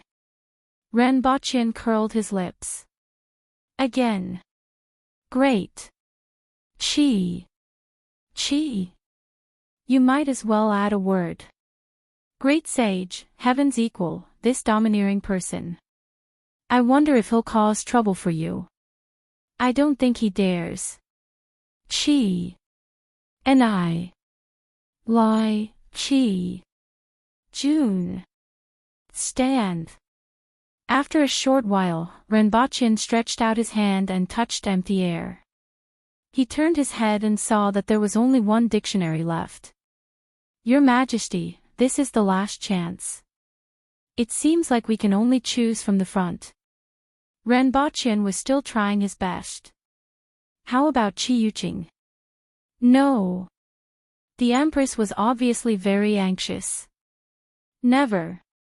No matter what it is this time, this is it, the Empress said fiercely. On the other hand, the little fellow was still rolling around on the ground.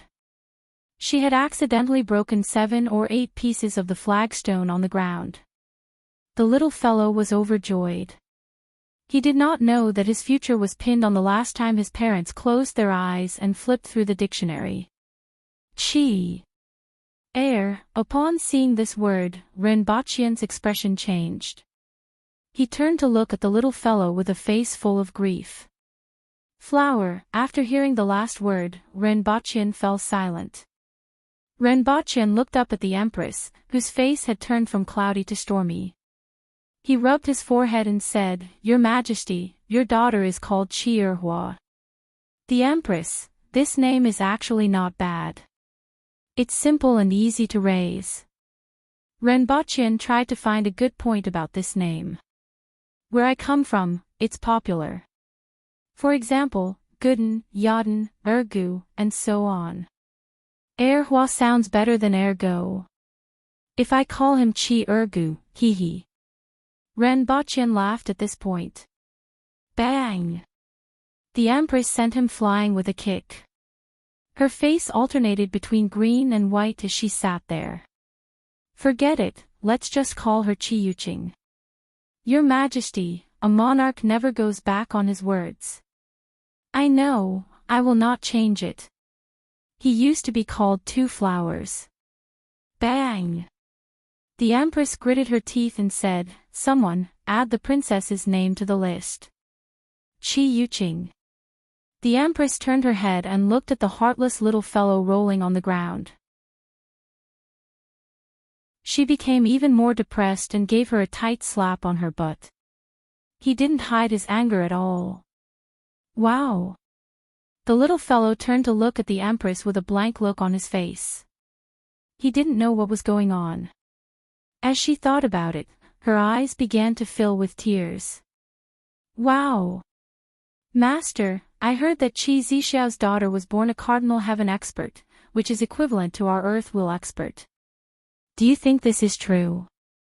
On the way to Lan City from the Yun Nation, a few carriages were traveling at high speed. A conversation was taking place in one of the carriages. "It should be true. Qi Zixiao wouldn't lie about such a thing," the old man said. "If Rinbachien was here, he would have recognized them." The old man was the new chief of the Temple of Heaven, Zhongshang, and the young man was Jiao Ping, who had been guarding him for a few days. After half a year, the Temple of Heaven had finally settled down, and Zhongshang set off for Lan City. She was born an earth will expert. It's unimaginable and terrifying.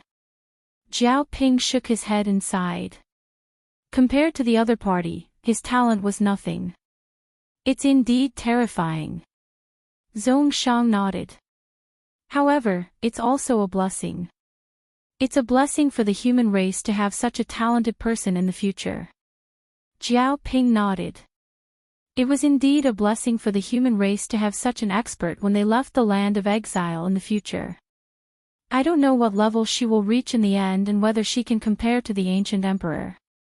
It's said that even when the emperor was born, he wasn't this terrifying. It's hard to say. The birth of the emperor always causes strange phenomena, but this child has no strange phenomena and was born a Kismet heaven expert. I don't understand. Is this also considered a strange phenomenon? Maybe it's true. Zhongshang nodded again. The two of them ended the topic. After a while, Jiao Ping said, "I've heard of Dao's official road before, but now I know how amazing it is. The entire road is extremely wide and has no gaps. It is said to be built with something called cement. It took less than 100,000 people 3 years to complete this path." His words were full of amazement. One had to know that it would take 100,000 laborers to build more than 500 kilometers. Even an ordinary stone road that was 3 meters wide would take 10 years to build. This road was at least 12 meters wide, but it only took 3 years to build. The road was wide and much smoother. Visitors from the outer realm shouldn't be much to him, right?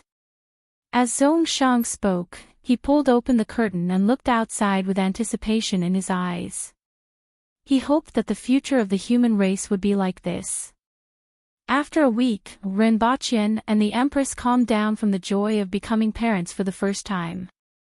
Although the little fellow was tyrannical and talented, it was still relatively easy to play with.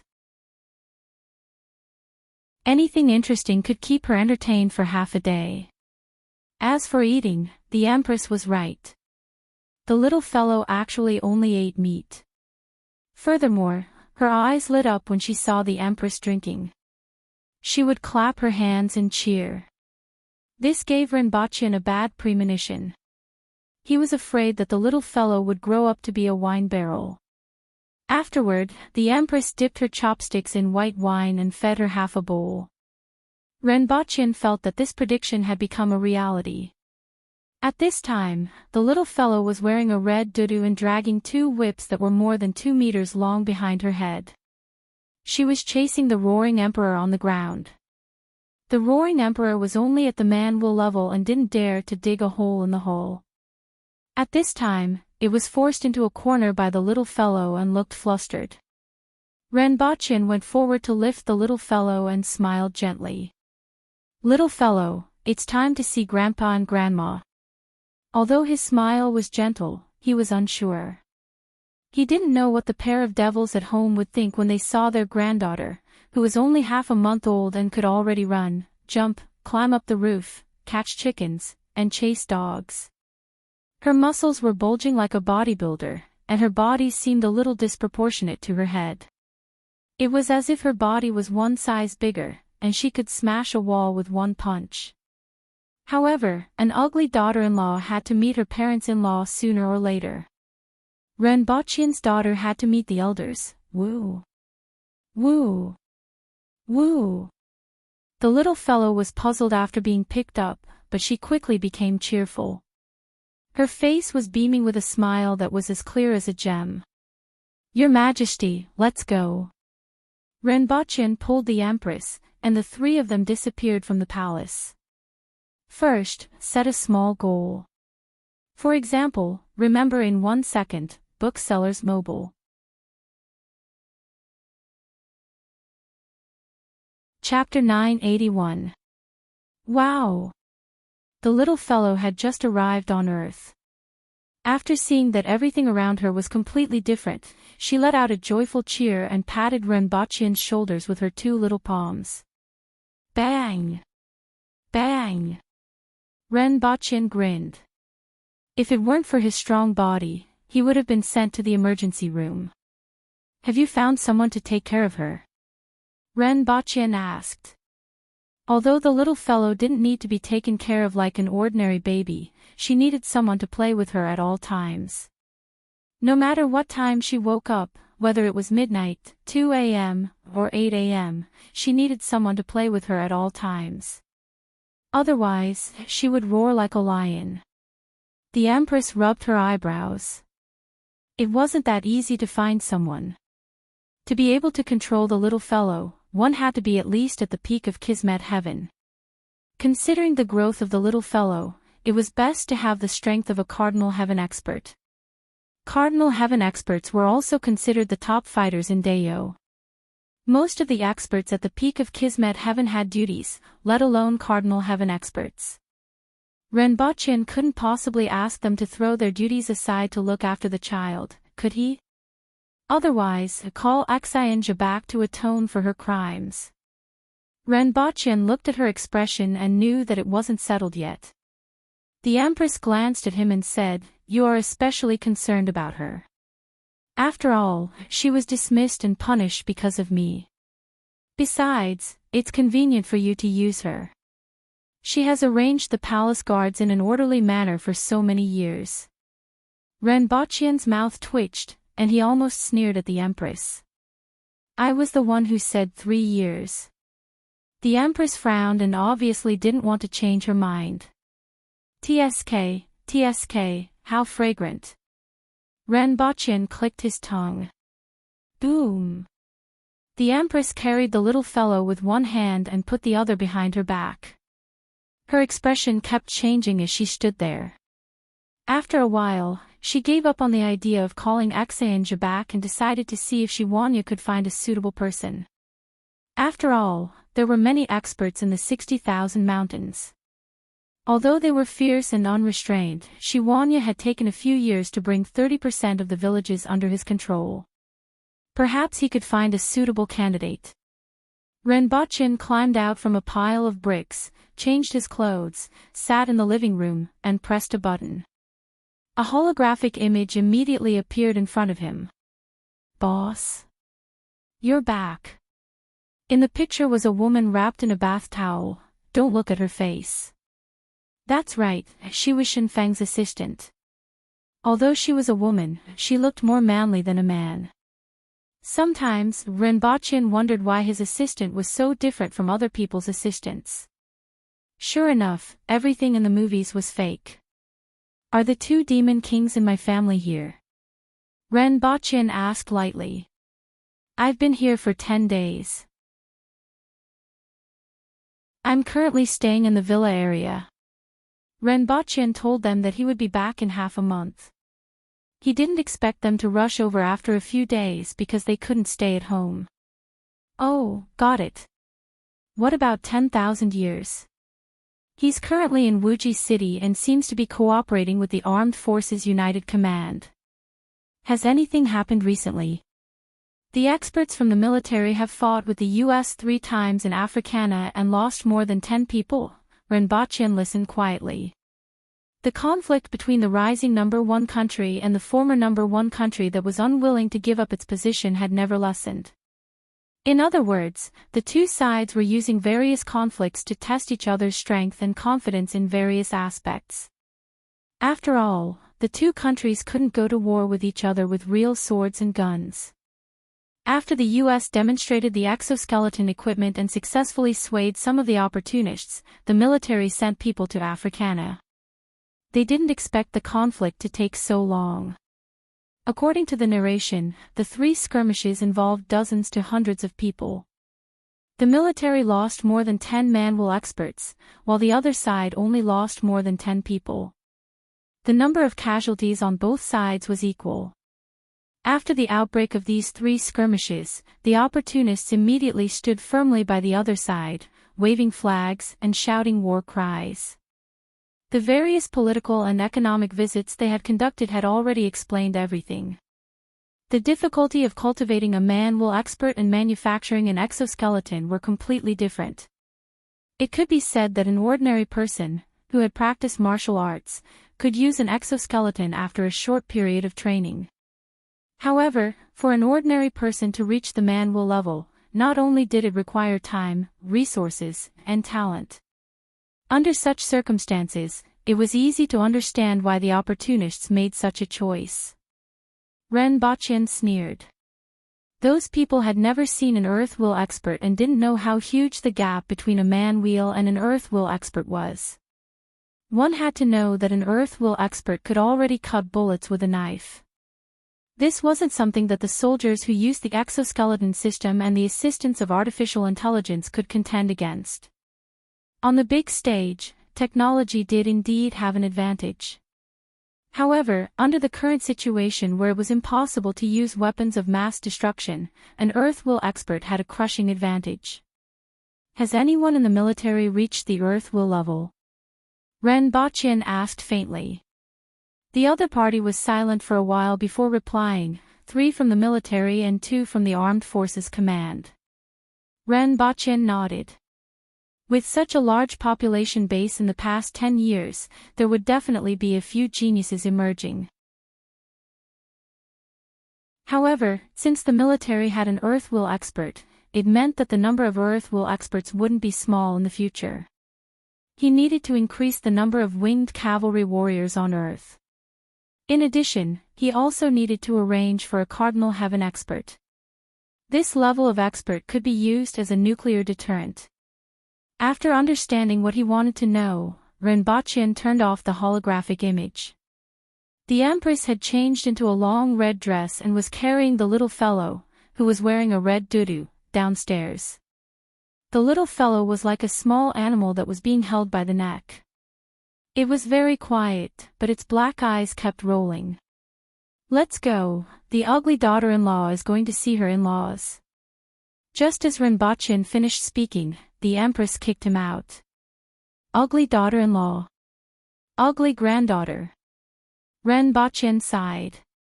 The Empress raised her eyebrows. That pair of eyes looks like you. Yes, yes. Renbochin replied unhurriedly. The little fellow was actually quite good-looking, but her single eyelids made her eyes look a little small. It looked like Renbochin. But then again, the Empress's phoenix eyes weren't considered big. The corners of her eyes were raised at a moderate angle, higher than the corners of her eyes, and the inner corners of her eyes were facing down. There was a unique charm to her eyes. Her eyes were spirited and quite dignified. They complemented the Empress's heroic spirit and complemented each other. They were completely different from those almond eyes and peach blossom eyes that gave people an affinity. After exchanging a few words with the Empress, the three of them took the elevator downstairs and took a car to the villa area. In fact, it wasn't too far away, but the little fellow's muscles and hair that was more than 2 meters long were a little shocking. Renbochin wasn't prepared to go out and be surrounded by people. When they arrived at the villa area, Renbochin had just stepped onto the steps when the door was opened. All the houses in the villa area had 360-degree AI surveillance. As long as there were guests, the AI butler would alert them before they reached the door. "Why did you take so long to come back?" As soon as he opened the door, Renbochin's father grumbled while looking around for his granddaughter. "This is. Before Renbochin's father could finish his sentence, his eyes froze. "Wow!" The little fellow clapped her hands and laughed. "I told you that I would be back in half a month." Renbochin smiled helplessly. He knew that his father would react this way when he saw his father's expression. "Is it the one you mentioned?" Renbochin's father asked with his eyes wide open. "That's right, my daughter, your granddaughter." Renbochin replied. "Really? Why would I lie to you? She's my biological daughter. Your granddaughter is still warm." Renbochin's father glanced at the Empress, waved his hands, and put on a smile. "I don't mean anything else. I just feel that this child is a little big and has such hair. She was born with a lot of hair. These muscles. She has been practicing martial arts since she was in her mother's womb." Renbochin's father finally couldn't continue talking to Renbochin. He rolled his eyes and suppressed his anger. He smiled at the Empress and said, "Come in and talk. Why are our own family members standing at the door? Isn't it because you are blocking the door? I thought you changed your profession to be a door god," Renbochin ridiculed. Renbochin's father was so angry that he wanted to give him a kick.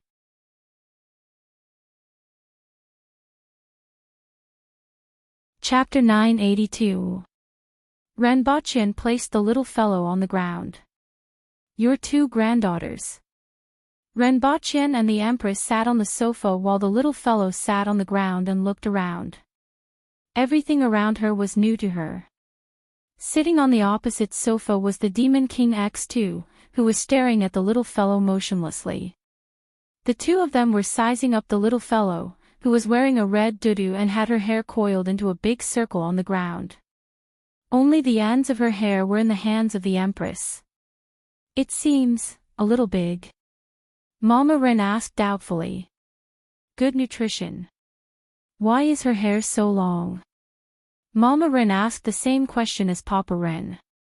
"She was born with a lot of hair," Renbochin said helplessly.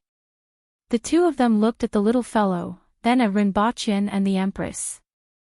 After a long time, they didn't dare to ask if she was their biological daughter. "It's probably related to the special condition of Zixiao's body," Renbochin said.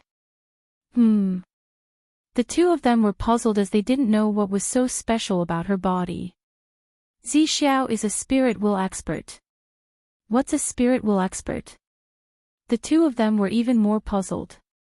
In fact, the highest level on Earth was the Earth Wheel, and many ordinary people hadn't even heard of it.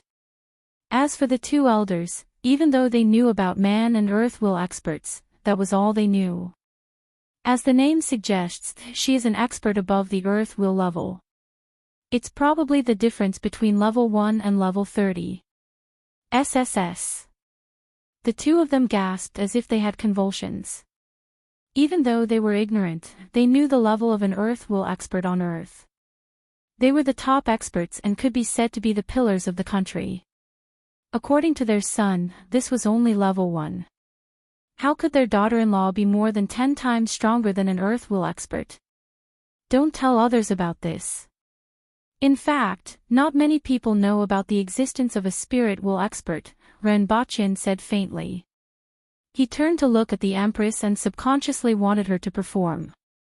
A simple performance of breaking a wall with a flick of her fingers would probably scare the two elders into thinking that she was a god. However, the Empress acted as if she didn't see it. Renbochin's parents looked at the Empress, then at their son, and then at their granddaughter. Although they still couldn't figure out why the little fellow was born like this, at least there was an explanation. The two of them thought about it and decided that they couldn't ask too much. Their son didn't have many secrets, and their daughter-in-law had even more. The two of them smiled and asked, "What is the child's name?" "Ren Yuqing." "How do I write it?" "I'll follow you, Ren. Yu as in beautiful jade, Qing as in alluring city." Papa Ren glared at him and said, "Nonsense, do you think I don't know that you have the same name as me? The name is not bad. Do you have a nickname?" "Two flowers." The Empress glared at Renbochin. "Papa Ren, Mama Ren, although we can call him by his nickname, isn't this too casual?" Papa Ren was a little hesitant. On the other hand, Mama Ren put on a smile and said, "Hua, come, let Grandma give you a hug." "Don't hug her." Renbochin saw that one of the demon kings was going to hug the little fellow and quickly stopped him. "Why can't I hug my granddaughter?" The little fellow was born with the strength of an earth will expert. "She doesn't know what to do yet," Renbochin explained. Papa Ren and Mama Ren were dumbfounded. An earth will expert at birth. Sometimes, they would listen to Wan Nian talk about some things. They knew that the strongest experts were at the earth will level, and there were only a few of them on earth. Now, not only did they have a daughter-in-law who was at the spirit will level, but even their granddaughter was at the earth will level. Since when did the earth become so magical? Wah wah wah wah wah wah wah. The little fellow muttered a few words, then cheered and slammed her palms on the ground. The entire ground shook. With the little fellow at the center, a large area of the floor tiles cracked. Even the cement below her body was overturned. Papa Ren, Mama Ren, Renbochin heaved a sigh of relief. This time, he didn't have to explain. Papa Ren and Mama Ren were really dumbfounded. If the two of them didn't have an intuitive understanding of an earth will expert just now, they were really shocked after seeing this scene. One had to know that the little fellow slammed her palms on the ground playfully, but it actually caused so much damage. There was cement below the ground. If this were to hit a person, after a long time, Papa Ren smiled bitterly and said, "This granddaughter isn't an ordinary person." Mama Ren rolled her eyes at him. Was there a need for him to say anything? The two of them didn't know what to say about the little fellow's situation. There weren't many elderly people who didn't want to have a grandchild, but with Hua's situation, there was no hope for that. The only thing that comforted them was that this little fellow was extraordinary. In the future, there would be an heir to the Ren family's foundation.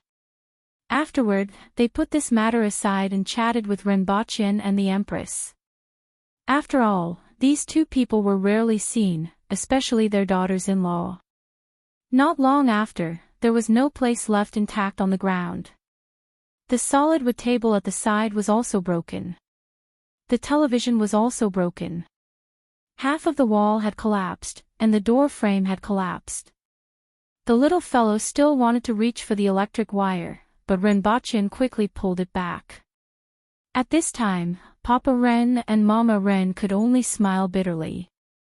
Not long after, Ren Wanyan also came back.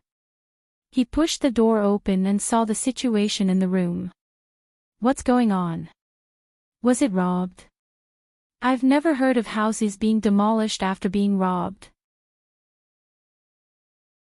Big brother, sister-in-law.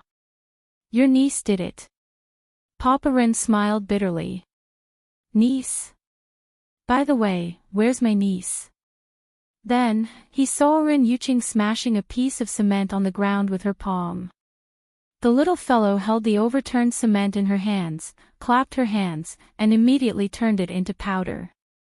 The little fellow was so excited that she couldn't stop crying. This time, it was Ren Wanyan who was gasping in shock. After listening to the entire situation, he could only exclaim, she was born an earth will expert. She's going to become an immortal. What would the 5 experts who worked so hard to reach the earth will level think? I originally thought that my son was already pretty good. There's no way to compare, no way to compare. Although he was exclaiming that there was no way to compare, Ren Wanyan didn't feel envious. There was no point in being envious of such a child. Only his elder brother and that mysterious sister-in-law could have such a demon-like descendant. Everyone had dinner in this dilapidated house. Since the house was going to be destroyed anyway, they might as well let the little fellow run around. After dinner, Ren Baqian and Ren Wanyan went to the study to have a chat. Today, New Century was already one of the top technology companies in the world and was ranked among the top 3 companies in the world. Although the basic technology was still in the hands of the nation, Ren Wanyan hadn't been idle all these years. He had also developed some of his own technology. Furthermore, he had investments in many technology companies. There were a few that Ren Baqian valued the most. One of them was an aerospace company. The company that Ren Wanyan had invested in had sent people to the moon more than 10 times. Currently, they were carrying out a private mission to and from Mars. In fact, a few major countries had already achieved this. Another was robots. Ren Wanyan had invested in 2 relatively large robot companies, which were currently a hot topic. Another was artificial intelligence. With the popularization of 6G, there were countless companies researching artificial intelligence. Some of them even had simple intelligence. For example, the United States exoskeleton equipment used artificial intelligence to help ordinary people achieve a 1-to-1 casualty ratio with the help of an exoskeleton to a man-will expert. The combination of robots and artificial intelligence had already caused an impact on the current society in all aspects. For example, there were fewer and fewer jobs such as cashiers and inventory clerks in society. Other jobs such as translators, doctors, and teachers were also impacted. For example, drivers and porters had been eliminated for nearly a decade. Fortunately, the nation had improved welfare in time. Coupled with the virtual world, some people invested in the virtual world, which reduced social instability. Of course, the disadvantage was that the birth rate was extremely low. This wasn't only the case in China, but also in the entire world. Now, many experts had proposed to artificially breed babies and raise them together or be adopted to improve the current fertility situation. However, compared to this, many people were more concerned about the Immortality Project. The Immortality Project was actually divided into 2 types. One was to extend life and reverse aging. This technology had been buzzing for decades, and there had been some real progress today. The other type was to store people's thoughts in the internet. This was also one of the reasons why New Century Company was so popular. The thought control system allowed them to see a glimmer of possibility. Ren Wanyan had also invested in research in this area. In addition, there were materials and energy fields, as well as medical fields. Ren Baqian had a need for many of them. The huge market share, profits, and prospects of New Century Company allowed Ren Wanyan to spend money on some frontier fields without considering short-term returns. What Ren Baqian wanted was their future. First, set a small goal. For example, remember in 1 second, Booksellers Mobile.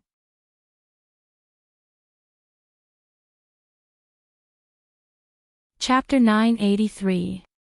Palace Master, are we going to the Imperial Palace directly? Let's find a place to settle down and walk around, Zhong Shang said lightly.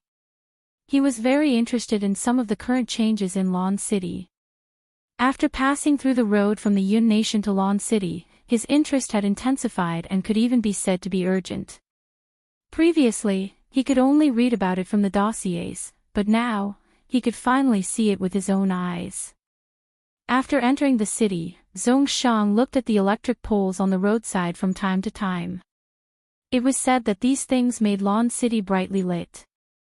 Nowadays, many people in Great Xia had heard of Lon City's reputation as a sleepless city. However, it was hard for the people of Great Xia to imagine that such a name would appear in a place like Dayo, which was like a barren land. Some people even speculated that Dayo had stolen a huge amount of kerosene from the Yun Nation and lit it up in the city overnight. It was a very foolish guess, but outsiders would never be able to imagine what an electric lamp looked like. It was even difficult for them to understand. On the other hand, the Temple of Heaven's dossier said, "Place thunder and lightning in a crystal ball, and the night will be bright." After settling down, Zhongshan led a few people to walk on the streets of Lon City. "I haven't seen many people fighting fiercely along the way. It's a little different from the rumors. It is said that Lon City has built 8 arenas. Any disputes will be settled in the arenas. Otherwise, there will be heavy penalties," Zhao Pingsui said. Zhongshan nodded slightly. This was a good idea. Not only did this maintain the aggressive nature of the Aboriginals, but it also reduced disputes among the people. Only a nation like Dayo, where strength was respected and the imperial court was filled with top-notch experts, could use this method. It was impossible for other nations to do so. What is this place? Why does it smell so bad? It should be Jinghua. Jiao Ping guessed. The well was a place to relieve oneself. It was usually a building that was slightly taller than an ordinary building, and one could go up the stairs from the outside. Below it was a bucket filled with filth. Oh. Zhongshan took a quick look at it. It was different from the common well spiders in Great Xia. It was much bigger, and there were no external stairs or doors. People could only enter from the side. Normally, only one person could enter a well, but this one had many people entering, so it looked even messier. After all, with his status, there was no way he would pay attention to this kind of thing. Then, Zhongshan went straight to Jingyang Street, which was his destination. Whenever he saw a shop with a sign of the royal family hanging on it, he would go in and take a look. After walking around, he saw quite a few rare items. Especially the royal department store. The table clock, toothpaste, wheat, vermicelli, soy sauce, and underwear were things he had never seen before. He especially liked the table clock and sugar, so he specially bought some. Following which, Renbachian went to the glass shop, the condiment shop, and even the pastry shop and the bookstore to gain some understanding of the new products that had appeared in Dayo. At present, it seemed that they were mainly focused on the livelihood of the people. However, this was also normal. The truly important things would not appear here. However, he did buy a lot of books in the bookstore. He was very interested in these things. As for the pastry shop, it had just been opened for a month. Every day, there was a tempting aroma coming from it. There were not many types of pastries, only a few types of pastries and a few types of sugar. However, the taste was excellent, and there was even freshly squeezed fruit juice. Although the price was not low, it was sold out every day after it was released. Tong Lan was a regular customer here. She spent more than half of her monthly salary here, which made her rather resentful. Zhongshan wandered in Lon City until it was dark and was finally satisfied. Lon City had indeed changed. Along the way, he saw some non-Aboriginals walking the same way as the Aboriginals. Both sides turned a blind eye to each other, and the situation was much better than what he had heard before. It seemed that the people of Lon City were also changing. He only saw it after the street lights were turned on at night. If the literati of Great Xia were here, they might have left behind 2 poems that would be passed down through the ages. It would have been even better if there were no white skeletons with little red flowers hanging everywhere that teased his nerves from time to time. In particular, when the night wind blew, it was really chilly and ghostly wails and wolf howls. The next day, Zhongshan requested to see the Empress and Renbaqian. The Empress did not give him a good look. In fact, it was already a form of tolerance that she did not make a move on the spot, and Zhongshan would not have any opinion on this. However, Zhongshan's main purpose was to see Renbaqian. In addition, he also wanted to see the child who had caused an uproar. Renbaqian did not care about this. It could be said that Qi Yuqing had an extremely high status in the hearts of these experts. In the future, when she walked out of the land of exile, this child would probably be the top fighting force of the human race. After seeing the little fellow, Zhongshan looked at Renbaqian and asked, "Can I see her condition? The muscles on her body seem a little unnatural." Renbaqian nodded. In fact, he also knew what was going on with Qi Yuqing's muscles. Back then, she absorbed too much essence blood from the Empress's body, and the power was too great for her. As a result, she was born with muscles. As she gradually grew up, the energy stored in her body would gradually be absorbed, and she would return to her normal body size. However, it was hard to say whether she could develop a body of muscles again. Zhongshan's conclusion after seeing her was the same as what Renbaqian had learned before. As for the speed of recovery, it was difficult to calculate. This was because it still depended on her martial arts talent and the speed at which she transformed essence blood. In the past, there were cases of spirit will experts giving birth to children. Although the descendants of spirit will experts were usually more talented, there had never been a situation like Qi Yuqing's. As a result, no one dared to easily measure it. However, Renbaqian did not care. Even if she grew up to be a body of muscles, with her status, there was no need to worry about not being able to get married. After that, Zhongshan stayed in Lan City for half a month and saw the steam train. He was greatly impressed by this tool. If the human race wanted to get out of the 60,000 mountains, it wouldn't be possible with just a few people. They would need a large number of experts, a strong army, a large number of supplies, and a steady stream of follow-up forces. It would also be difficult for so many people to cross the 60,000 mountains. Back then, the average strength of the last 100,000 people was much stronger than it was now. There were almost no old or weak people among them. However, only half of the 100,000 people were left. Previously, when he heard Renbaqian say that there was a tool to fly in the sky, he also thought about it.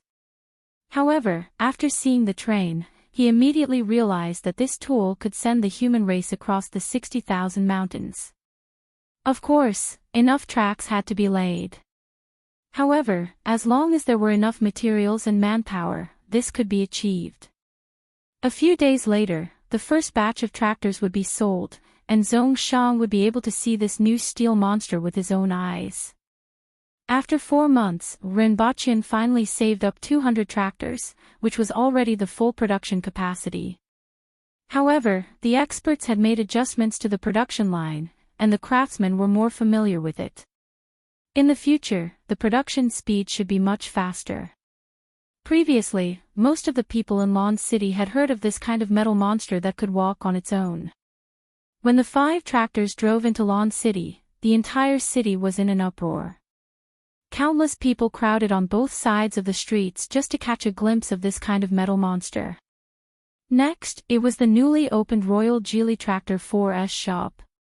Someone explained the parameters and functions of the tractors in front of the shop. Of course, most people couldn't understand and were just there to watch the excitement. However, when the sales started, 200 tractors were sold in a flash, and more than 500 were reserved. Of course, some of these people were from the various departments, and some were arranged by Renbaqian himself. What surprised him was that the Zhang family and a few other merchants from the Yun nation had reserved nearly 100 tractors. It had to be said that these families had a really keen sense of smell. As for the commoners, when these tractors sped through the roads and fields of Dao and the Yun nation, the commoners would clearly see the difference between this new machine and the previous manpower and animal power. Naturally, they would know how to choose. He was also prepared to publish chicken soup for the soul in the newspapers for a few days. The story of an ordinary person who paid off his loan within a year after buying a tractor and then reached the pinnacle of his life and married a fair, rich, and beautiful woman. Do you really not want great Xiao? You have to know that there are tens of millions of people, a vast land, and countless minds. It should be able to achieve your goals faster. On the second day after the tractors entered the city, Zhongshang brought up the old matter again. He now felt that this land was the best in Renbaqian's hands. Renbaqian could change this land. The things that he could do couldn't be done by others. I've said that I'm not interested. Renbaqian waved his hand. Did he want to tire himself to death with the addition of Great Xiao? Besides, the changes in this world are gradual and affect each other. The changes in Dao will eventually bring changes to Great Xiao and the Qin nation. I just need to hold the rope and let them dance with me. First, set a small goal. For example, remember in 1 second, Booksellers Mobile.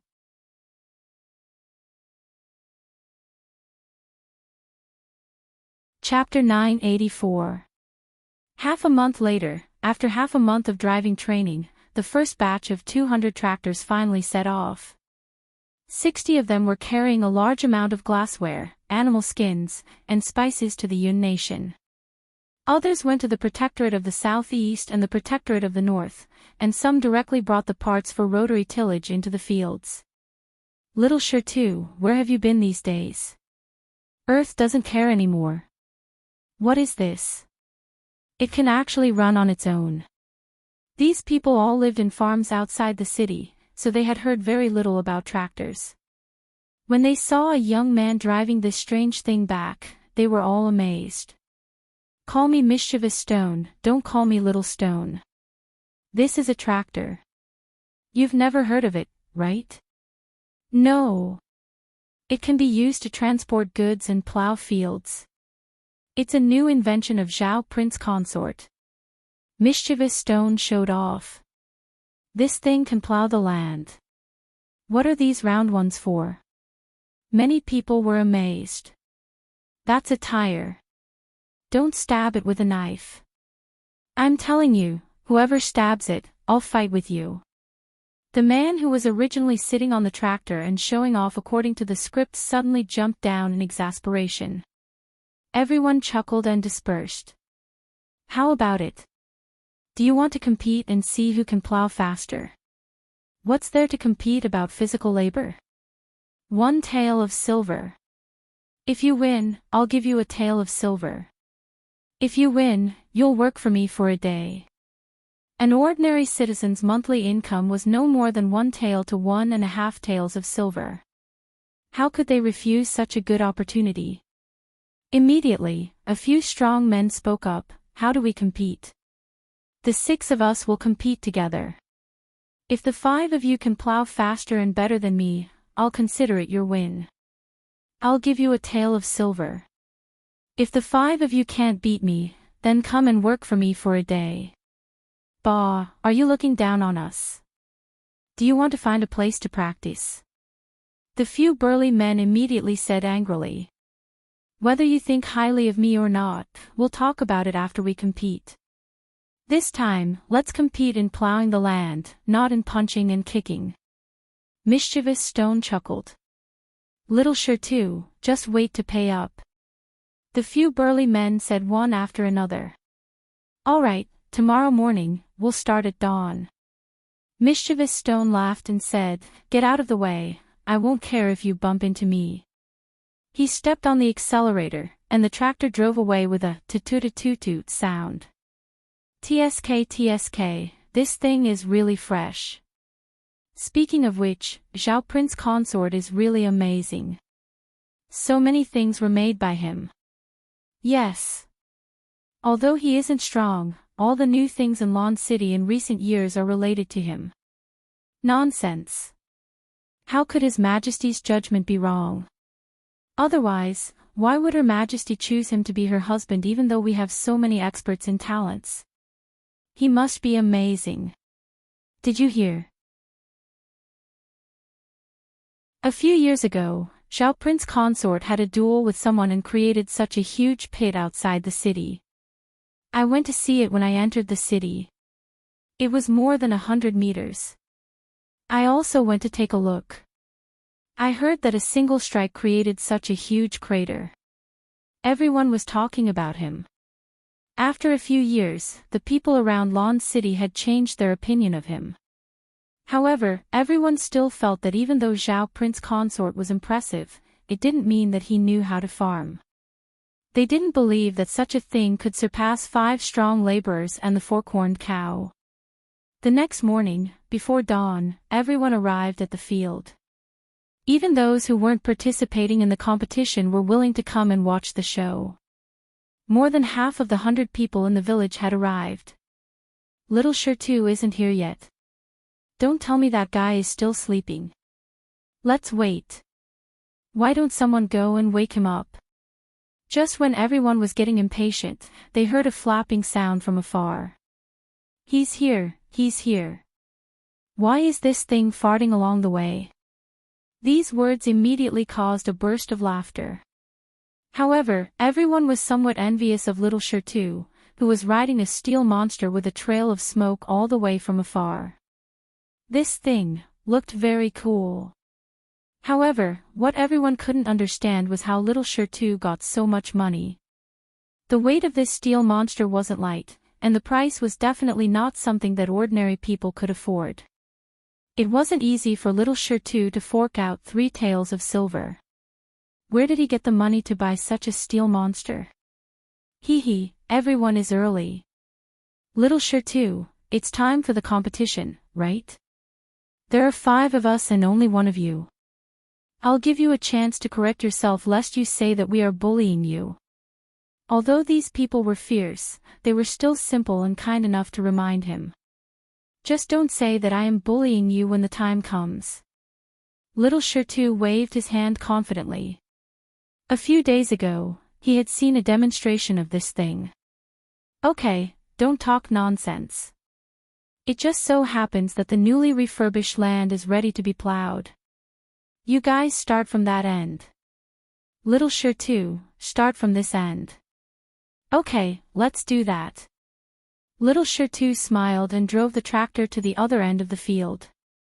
When they arrived at the edge of the field, little Shirtu first pressed down the raised rotary tiller, and the gears were deeply embedded in the soil. He turned his head to look into the distance and saw that the people had already begun to work. Little Shirtu sat back on the tractor and touched it here and there. He couldn't hide the love in his heart. He didn't expect that such a good thing would fall into his hands. It was all thanks to his uncle, Tai Dao. After touching the brand new steel monster, little Shirtu smiled and stepped on the accelerator. After installing the rotary tiller, the speed of the tractor slowed down a bit. He could feel the resistance from the soil. However, the steel monster under him still moved forward without hesitation. The people who were observing from a distance suddenly let out a soft cry. He turned his head to look at the 5 people.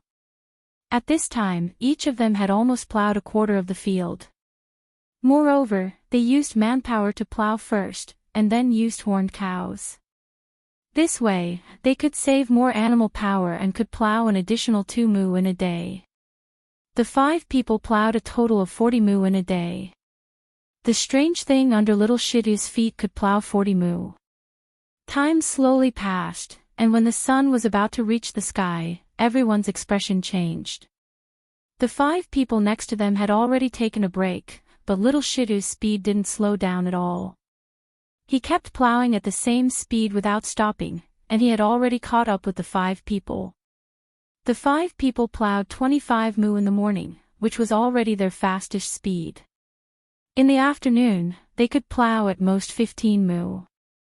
On the other hand, little Shirtu plowed 30 mu in the morning, but the steel monster under him still didn't look tired at all. This gave everyone a bad premonition in their hearts. Could it be that this thing was comparable to 5 people and 5 horned cows? In the afternoon, the speed of the 5 people next to them had slowed down, but little Shertu was still plowing at the same speed. The thing behind him, which had been rotating all the time, was still constantly turning the soil. It wasn't until the evening that little Shertu wiped his sweat and jumped down from the tractor. He raised his eyebrows and said, "How is it? Are you convinced now?" Everyone's eyes weren't on him, but on the steel monster under little Shertu. This thing plowed 60 mu of land for a whole day, and it didn't stop at all. It was simply terrifying. Damn it! A man who was sweating profusely cursed. This thing is really strong. Yes, the 5 of them had used up all their strength and plowed 45 mu of land. However, this thing's stability was simply despairingly stable. Hee hee. Little Shertu laughed rather contentedly. Are you willing to admit defeat? Bah, am I someone who doesn't keep to my words? Do you believe that I won't let you have a taste of my fist? Night came, but the excitement in the farm didn't subside. A group of people surrounded the tractor and discussed it. At the same time, they asked little Shertu about the situation of this thing and its price. When they heard that it cost 200 taels, everyone was a bit silent. This thing was good, but unfortunately, they couldn't afford it all. Don't think it's too expensive. Let me tell you, this thing is worth 10 laborers. 10 laborers can earn 100 taels a year, and you can earn it back in 2 years. How can we have so much money? Speaking of which, where did you get the money from? Someone asked. Don't worry about me. As for the money, this thing can be paid in installments. Zhao Prince Consort said that in order to improve the situation of us commoners, Her Majesty will use her own pocket to pay for it first. After that, we will pay a little more every year, and it will take up to 5 years at most. Do the math. After 5 years, we will pay 40 taels of silver a year. This thing can be used by 10 laborers to earn 100 taels a year, and the remaining 60 taels will belong to us. Moreover, after I pay off His Majesty's debt in 5 years, this thing will be mine. After little Shertu finished speaking, the people around him began to count with their fingers and toes. After a long time, they still couldn't figure out if this was the case. What he said seems to make sense. Let me think about it, someone said hesitantly. For the commoners, 200 taels of silver was an astronomical figure. Even if this figure was placed in front of them, it would be difficult for them to decide what to do. Most of them would just wait and see. In fact, this was Rinpoche's objective. After all, the current production of tractors was completely insufficient. What he was doing now was to make tractors deeply rooted in the hearts of the people. 2 to 3 years later, when the lives of the first batch of people using tractors improved, the tractor market would be fully launched. Little Shertu also said in a timely manner, it's just like how you can buy it now if you want to. Let me tell you, 200 taels of silver. Don't you see how heavy this thing is? It's all made of iron, and the iron alone weighs more than 500 kilograms. I heard that Zhao Prince Consort is selling it at a loss, and Her Majesty is paying for it to make our lives better. Otherwise, believe it or not, this thing can't even be bought with 1,000 taels of silver. This thing already weighs more than 500 kilograms of iron. Can 200 taels of silver buy 500 kilograms of iron? Ah. However, I'm just saying this to you. There aren't many of these things now. The 6 departments have reserved them for a few months, let alone you guys. As for me, hee hee. Don't forget that I have an uncle who works under Zhao Prince Consort. After hearing little Shertu's words, everyone began to feel grateful for the Empress's kindness. The Empress's reputation was already high, but she was so considerate of them, which made them deeply moved. Zhao Prince Consort's prestige had also greatly increased in their hearts. At the same time, they began to warm up to the tractors. Sometimes, they would hesitate when something was placed in front of them. However, when they couldn't buy it even if they wanted to, the situation would be reversed. Renbochan looked at the information in his hand and was quite satisfied. These people had done a good job. He estimated that the tractors that went to the Yun nation would return in a few days. At this time, Zhongshang was sitting in the carriage and looking at the letter in his hand with a smile on his face. He and the others had only traveled half the distance, and the tractors that set off at the same time with so many goods had actually arrived at Pingdu a few hours ago. Amazing! It's really amazing! Zhongshang exclaimed. According to Zhao Prince Consort, this kind of thing had actually been eliminated on the other side of the sea. However, it was already enough to shock everyone here. They didn't know what the better things were like. No, he had seen better things, such as quantum transmission. Unfortunately, he couldn't understand it. At this time, the Yun nation was also shocked by those iron monsters. In particular, the merchants who had been paying attention couldn't sit still.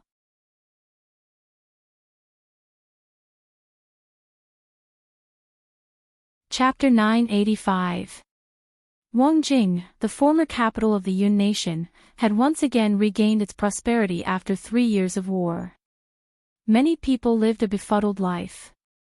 What the commoners talked about the most was the half-veiled woman in Qingyali, the romantic affairs of the scholars, and the extravagant spending of money by Taiwanese businessmen.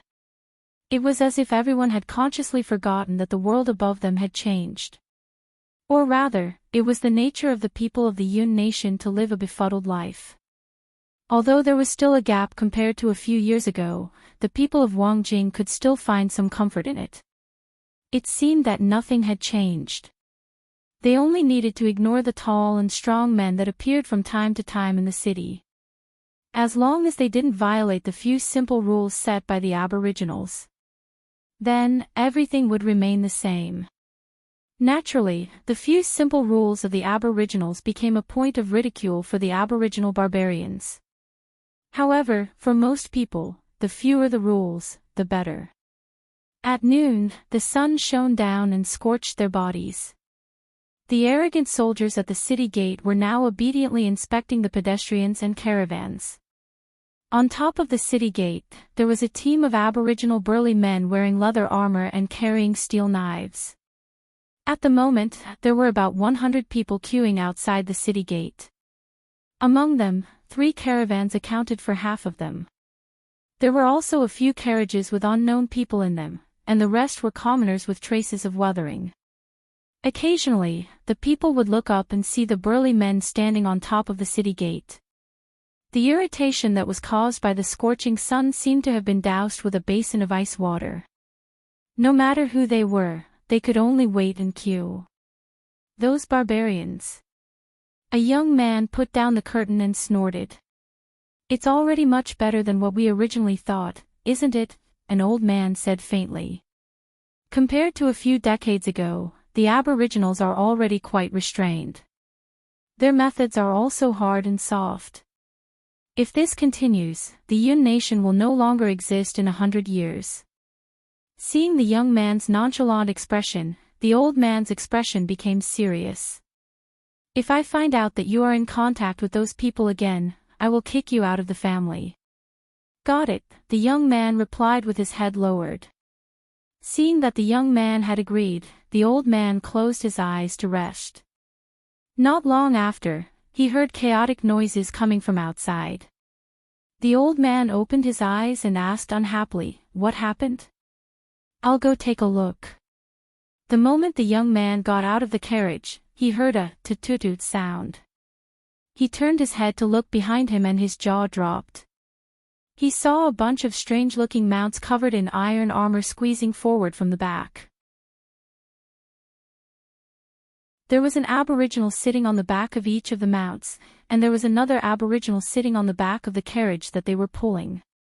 "Get out of the way, get out of the way." The people lining up to enter the city made way for him. "Yen Nan." Hearing the shouts from the carriage, the young man took another look at the strange armored mounts before entering the carriage. "Father, it's a group of ancient race tribesmen. However, their mounts are really weird." "How so?" The old man was non-committal. It was recorded in the ancient books that there were all kinds of ferocious beasts in the 60,000 mountains. "It doesn't seem to be alive." The young man thought about it and confirmed, "That's right, it's not alive." The old man was taken aback. He pulled open the curtain at the side and turned his head to look behind him. All he saw was a strange thing emitting smoke moving toward him. The old man stared at the strange thing until it passed by him. He was finally sure that it was just as Yen Nan had said, it wasn't alive. Below it were carriage-like wheels. There was no traction, but it could move on its own. Furthermore, the carriage that it was pulling was at least a few times larger than the ox cart. This thing was really strong. Then came the second one, the third one, and a total of 30 of them passed by him and entered Wang capital without stopping. No one was surprised that no one dared to stop the aboriginals from entering the city. Everyone's attention wasn't on them. Instead, they were on those weird things. After the aboriginals left, the people who were hiding at the side returned to the path. Smelling the weird odor, they were all surprised. "That's right. That's right." The 30 tractors entering the city caused quite a commotion in Wang capital. Many people scrambled to avoid these monsters and gathered together to discuss them after they left. As for the people on the tractors, they were very proud of themselves. They had learned 2 words from Zhao Prince Consort. One was galloping like lightning and the other was flashy. Although these tractors weren't galloping like lightning, they were flashy enough for them to show off. Unfortunately, they were in front of the people of the Yun Nation and not in Lan City. However, they would return very soon. These 30 tractors created a huge splash in Wang capital. 10 days later, the caravan brought back some news that really set off a storm in Wang capital. It would only take 3 days to travel from Lan City to Pingdu and 2 days to travel from Pingdu to Wangjing, which could carry more than 5 ox carts of goods. Furthermore, only 1 or 2 people would be needed. Before this, it would take at least 15 days to transport the goods. Anyone with a bit of knowledge would know what this meant. Furthermore, it would only take 5 days to transport the Aboriginal army from Lan City to Wang capital. This speed made their hairs stand on end. The consumption of rations was also extremely low, and it allowed the soldiers to maintain their full strength. For some people, their faces turned ugly when they heard this news. Fortunately, there weren't many of these things at the moment. Otherwise, they would be able to sleep. However, if they knew that the Aboriginals were currently building a strange thing that could allow an army to travel from Lan City to the Yun Nation in 2 days and carry a large number of military supplies, they would have gone to bed right now. Some people were worried, and naturally, some were happy. Many merchants' eyes lit up when they found out about this so-called transportation tool. In particular, the price was only 200 taels of silver, which made them wish they could immediately grow wings and fly to Lan City to order a batch. Unfortunately, Lan City had temporarily closed the reservation and would only open again in at least half a year. Many people had already planned to send people to reserve some when the time came. With this thing, the speed of transporting goods would be greatly increased, and the time and manpower consumed would be reduced by more than half. As for the ordinary people, they were more surprised that there was such a thing in this world and that it had appeared in Dayo. For a period of time, people were everywhere discussing this strange tool that could move on its own without the help of animals. The more they talked about it, the more outrageous it became. It could travel 500 kilometers in a day and 800 kilometers in a night, its head was bigger than a city gate, and it could spit fire when it opened its mouth. The words, Zhao Prince Consort, were once again heard by everyone. Renbachian put down the information on the repercussions caused by the tractor in various places. These were all within his expectations. Many of them were even personally arranged by him, such as those in the countryside. The results were very good, but it was a pity that it would take at least a few years to achieve his goal. His short-term goal was still the aboriginals in the 60,000 mountains. After pondering for a while, Renbochin picked up another stack of papers. This was what the Empress threw at him. It was the registration form for returning home. Lu Su, ranked 56th in the world. Spirit Wheel. Condensed a heaven-grade weapon. Handled by Blood Sea Demon. Chen Yuanping, ranked 73rd in the world. Spirit Wheel. Condensed a heaven-grade weapon. Handled by Blood Sea Demon. Zhao Zhao Zhao, ranked 75th in the world. Spirit Wheel. Condensed a heaven-grade weapon. Handled by Blood Sea Demon. Lu Yi, ranked 83rd in the world. Spirit Wheel. Condensed a heaven-grade weapon.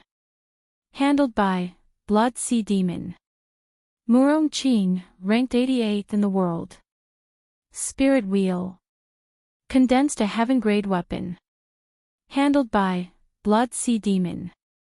Dong Qing, not on the list of experts. Tian Luan. It had been a few months. Looking at the stack of membership forms in his hands, Renbochin wanted to give Blood Sea Demon a thumbs up. His actions and work efficiency were enough for Renbochin to award him a model worker medal. Of course, Renbochin wasn't sure how many of these people really wanted to join and how many only wanted to join because he held a knife to their necks. In any case, according to the notes from the rearguard commandery, half of them fought with Blood Sea Demon. And now, Blood Sea Old Devil was heading towards Coiling Dragon Valley. That was his old enemy. Blood Sea Old Devil had been entangled with them for dozens of years. Every time, it would be one against the other, or a group of them against him. Now, he finally had a helper. Zhao Zhao Zhao and Murong Qing went with Blood Sea Demon. Renbochin was more interested in Dong Qing. It had been a few years since he came to this world, but this was the first time he saw a Heaven Wheel practitioner. The Heaven Wheel was the only way to advance from the Earth Wheel level to the Spirit Wheel level. It was also known as the path to heaven. Rushing through the gates of heaven would allow one to be reborn. If one couldn't, one would remain an Earth Wheel expert for the rest of their life. Generally, a practitioner would only stay at the Heaven Wheel level for a short period of time, ranging from a month to a year or two at most. They would either soar to the sky or fall to the ground. Therefore, practitioners at this stage would focus on their cultivation, which was extremely rare. The reason why Blood Sea Old Ghost reported this person was because of his potential. Heaven Wheel at the age of 23. Although he was far from being comparable to someone like Li Yuanzhu, he still had great potential.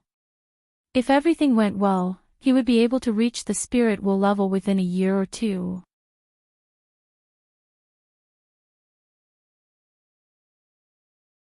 Chapter 986. The Coiling Dragon Valley had a very strange topography. In the middle of the valley, there was a towering mountain, and around the mountain was a twisted river. Looking down from the mountain, it looked like a coiled dragon. This mountain was called the Pillar of Heaven's Mountain, and there was a Tianmen sect on the mountain.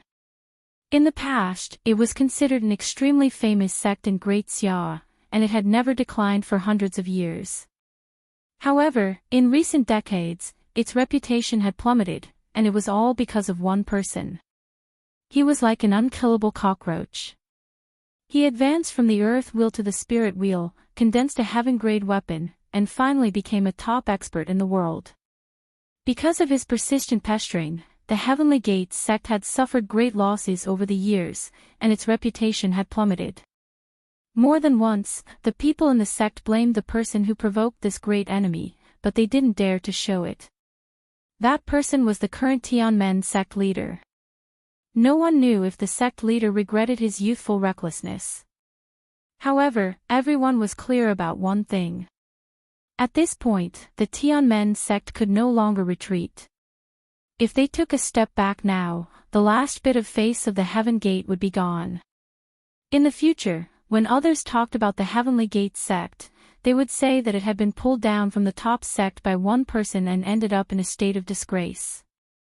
The Heavenly Gate sect would no longer need to be seen by others, and even their ancestors would have to jump out of their graves.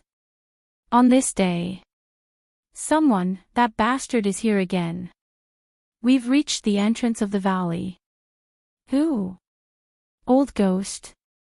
Quickly informed the sect leader. As soon as the Blood River demon arrived at the entrance of the valley, the Tianmen sect, which used to be a top sect, felt as if it was facing a formidable enemy. It could be seen how much pressure the Blood River demon had put on the Tianmen sect. In fact, it was not only the Heavenly Gate sect. No matter who provoked such an unkillable opponent who became stronger the more they fought, everyone would feel numb. Even though Shui didn't do anything bad in Renbachian's eyes, everyone in the Tianmen sect felt that he was an evil spirit through and through. Many people had heard of his notoriety ever since they entered the sect. Not long after, Shui and Old Ghost swaggered to the front of the Heaven Gate sect's mountain gate. A blood-red blade appeared in their hands. Upon closer inspection, the blade looked like flowing blood.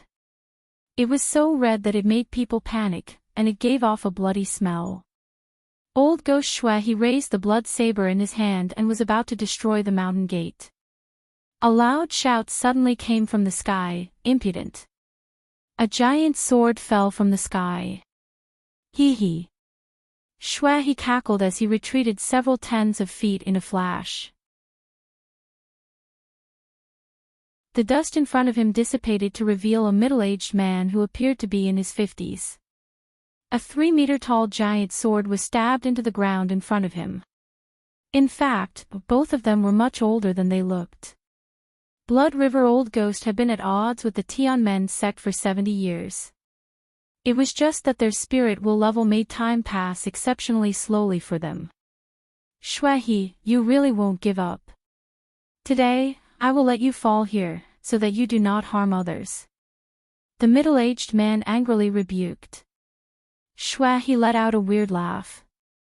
Slaughter. Who did I hurt? My Heaven's Gate sect's Elder Lin, Elder Fu, the Outer Sect Steward Lu, and dozens of true disciples all died at your hands. This blood feud will be repaid today. The middle-aged man scolded. Bah! Serves you right. Blood River rolled his eyes and spat out a mouthful of phlegm. Blood River, you're courting death.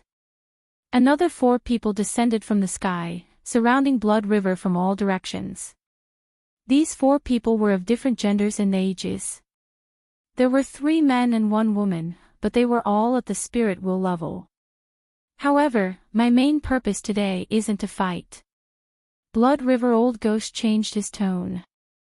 The middle-aged man was slightly stunned. Blood River's main purpose today wasn't to fight. Why was that? After fighting for so many years, he didn't believe that Blood River Old Ghost would stop. If Blood River Old Ghost was willing to stop, he would have done so long ago. A demon like you must be punished, but I want to know what you want to do. The Tianmen sect chief put his hands behind his back. TSK, I just want to ask if you want to join us. If you are willing to join us, I might let you off. Everyone sneered. You want to let us off? Even if you are one of the few experts in the world, your words are too arrogant. You? Blood River hesitated for a moment and said in a muffled voice, Go Home Public Welfare Organization. In the end, he was too embarrassed to say the full name. Everyone was confused. What was he talking about? Those who are in cahoots with a demon like you are definitely evil. The Tianmen sect is a famous sect. How can we have anything to do with you scoundrels? The middle-aged man reprimanded with a sullen face, but he was vigilant. What organization did Blood River actually join?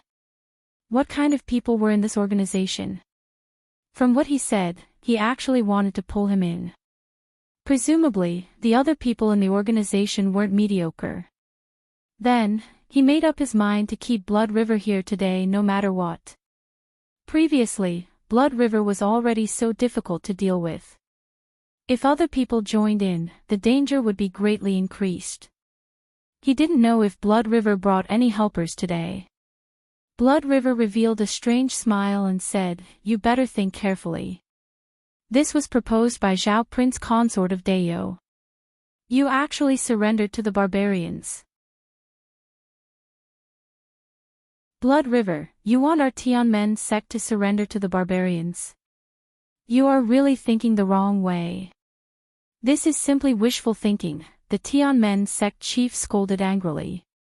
"Blood River, you deserve to die 1,000 times over." A few people beside him also spoke up. However, everyone was happy. Previously, Blood River and the Tianmen sect were two parties, and it wasn't appropriate for the other sects to intervene. Now that Blood River had surrendered to the foreign races, the other sects wouldn't let him off if this news got out. "So, you guys aren't willing to join us?" Blood River smiled sinisterly. "Nonsense, why would we associate ourselves with you scoundrels and barbarians? If you say so, then this old man is relieved." Blood River suddenly laughed loudly. How could he hope that his enemies of so many years would join his organization? Previously, he didn't make it clear and deliberately pointed out the identity of Zhao, Prince Consort of Dao. He didn't mention Li Yuanzhu, Li Fu, and the others at all. He was just waiting for them to say this. After saying this, they could die. Men, set up the formation," the Tianmen sect chief commanded. Another 36 people descended from the mountain, all of whom were at the earth-will level. They formed two circles with the previous 4 people and surrounded Blood River. "Today, we will get rid of this evil for the people. Since you guys refuse a toast only to be forced to drink a forfeit, it's your turn to attack with me, my 2 brothers." Blood River laughed. "Indeed, you brought helpers." The Tianmen sect chief made up his mind. It was better to appear now than to be caught off guard later.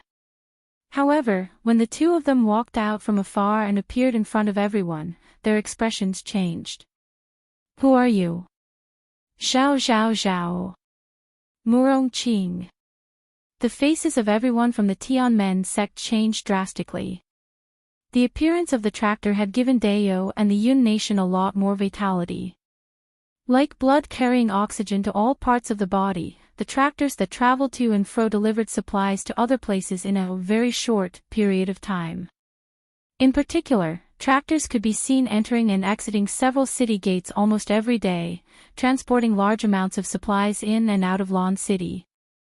Lan City's glass products, spices, and animal hides were all popular in the Yun nation and brought in a lot of profits. The cost of a cart of glass products was only a few hundred taels of silver, but it could be sold for tens of thousands of taels of silver in the Yun nation. This was even after lowering the selling price. After all, the Yun nation was now considered a part of Dao. Even if they were shaving wool, they couldn't let the other party rebound. Otherwise, how were they going to sell the rest of the products? The profit of spices was no less than that of glass products. 50 grams of spices could be sold for 5 to 10 taels of silver, and a cart contained 5,000 kilograms of spices. In just 3 months, Rinpochen had transferred a large amount of inventory that he had accumulated to the Yun nation, and he expected to bring back a profit of more than 3 million taels of silver.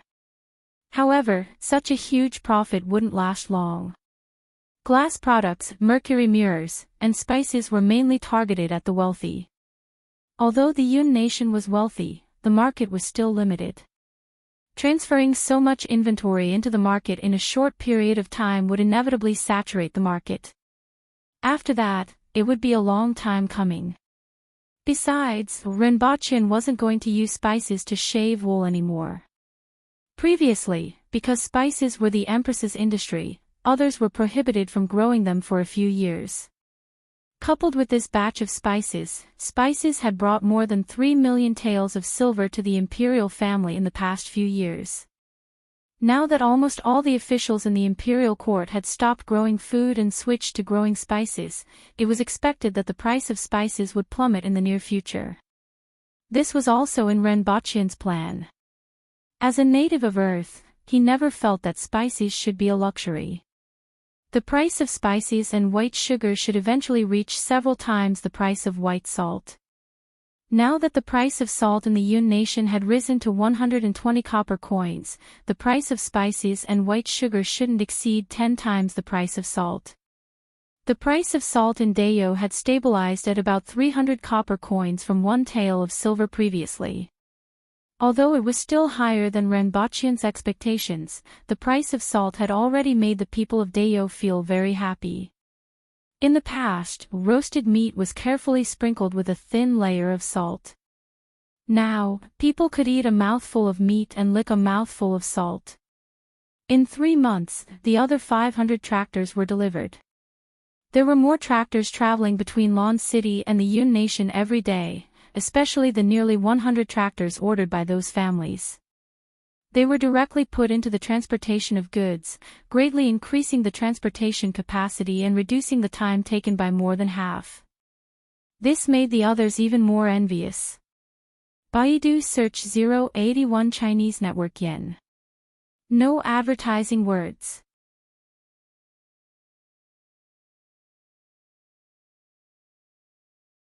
Chapter 987. In December of the 76th year of the Dayo calendar, the Royal Geely Tractor 4S shop opened in Lon City, and the first batch of 200 tractors officially appeared in front of everyone in the world. In February of the 77th year of the Dayo calendar, the second batch of 500 tractors was delivered.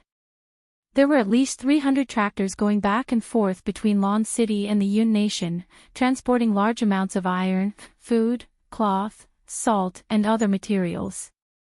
The monthly transportation volume could reach 7 million kilograms. In the past, this transportation volume required more than 10,000 people and 7,000 four-corned cows. During this period, countless grains and fodder were consumed. Now, it only required a maximum of 600 people. This saved more than 95% of manpower and animal power, as well as countless grains and fodder. What was consumed was biodiesel, which was considered cheap in comparison. For the first batch of merchants who received the tractors, the caravan originally required at least 30 to 40 vehicles and more than 100 people. Less than 20 of the vehicles were loaded with goods, while the rest were loaded with grains and fodder consumed on the road. It would take more than 100 people a month to transport 20,000 kilograms of goods back and forth. The personnel expenses alone would cost more than 200 taels of silver, and the grains and fodder consumed on the road were worth nearly 100 taels of silver. Now, only 1 tractor and 2 people were needed to achieve the same transportation volume. The personnel expenses were less than 10 taels of silver, and the so-called biodiesel consumed was about 120 liters, which was worth 20 taels of silver, for a round trip of more than 3,000 kilometers. In other words, after investing 1,000 taels of silver, the monthly expenses would be less than 90 taels of silver, which was 70% lower than the previous transportation cost of a caravan. The most important thing was that it saved a lot of manpower and material resources. It was more flexible and fast, and it could transport the required goods to the destination in a short period of time. The value of this was more important than the savings in silver.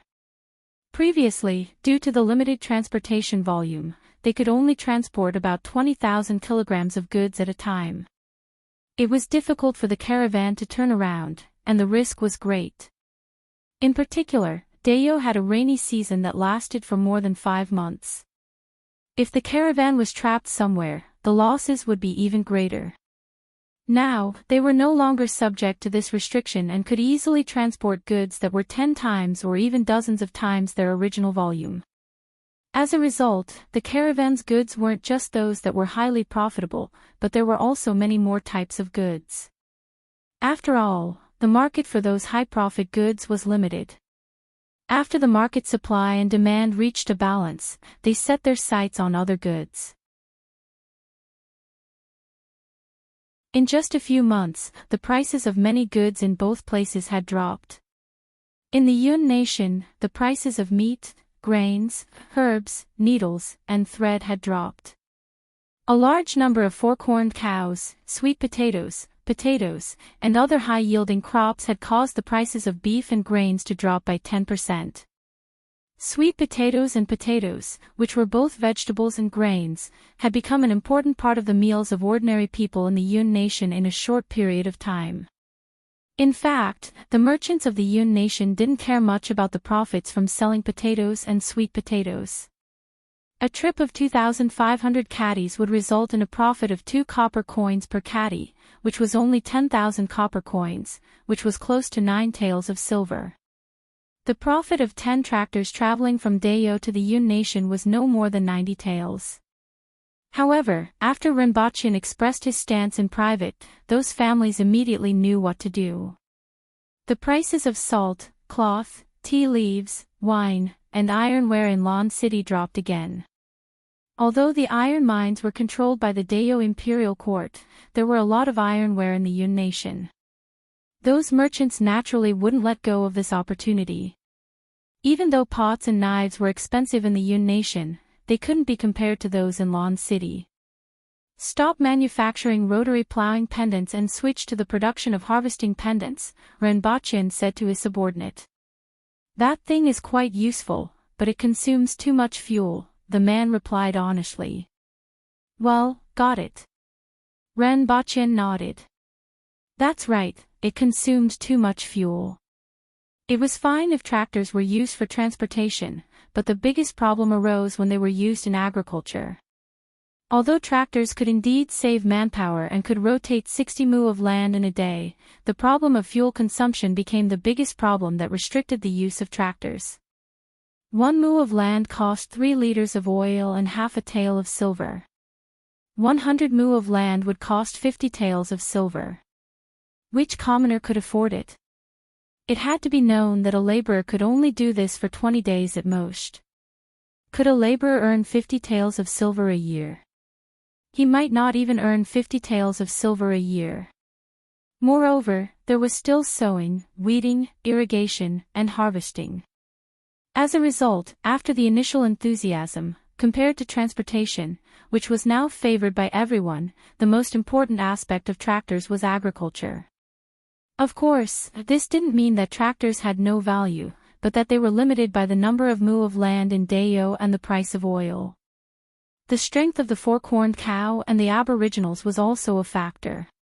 On Earth, a cow and a strong laborer could only plow about 2 mu of land in a day with iron plows. Here, they could plow 6 mu of land in a day with wooden plows. In addition, due to the limited number of mu of land, it was difficult for tractors to be used. To change this situation, one way was to concentrate on farming on a large scale, such as the newly reclaimed fields by the Ministry of Works. Another way was to lower the price of oil. According to the current price of grain, the price of oil should be limited to about 20 copper coins. On Earth, 1 caddy of grain cost 2 to 3 copper coins, and diesel cost 6 to 7 copper coins, which was twice the price of grain. Here, grain cost 8 to 10 copper coins, but diesel cost 400 copper coins per liter, which was 40 times the price of grain. It was considered a sky-high price. Unfortunately, it was difficult to lower the price of oil in a short period of time.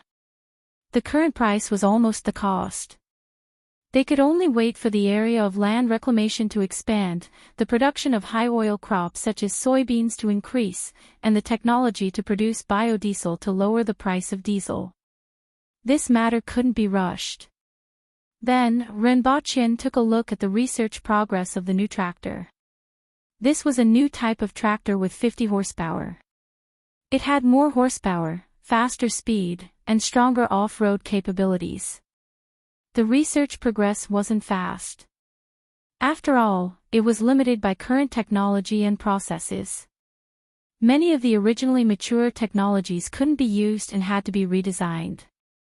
After looking at it for a while, Renbochin put down the information and went back to the palace. Upon entering the Changle Palace, he heard the crisp laughter of a girl. Along the shade of the trees, he saw a girl rolling around on the lawn with a child wearing a red cloth. The girl was wearing silk clothes, and her arms and legs were rolled up to her elbows and knees. Renbochin was very familiar with this girl. She was Zhu Hua, a level 9 student with an IQ of 9 and grades of 9. These days, Renbochin got her to take care of Qi Yuqing. Although Zhu Hua was very wild and not very smart, she actually did a good job. At least the little fellow was quite happy. Zhu Hua seemed to be having fun as well. Renbochin felt that this was probably because their IQs were on the same level and they had found a kindred spirit. Looking at the two frolicking around, Renbochin felt a sense of accomplishment as a father. Especially when he saw his daughter grow up happily. She really grew up. Looking at Qi Yuqing, who was already 1 meter tall, Renbochin rubbed his chin and pondered. Wasn't she growing a little too fast? It had only been 6 months. First, set a small goal. For example, remember in 1 second, Booksellers Mobile.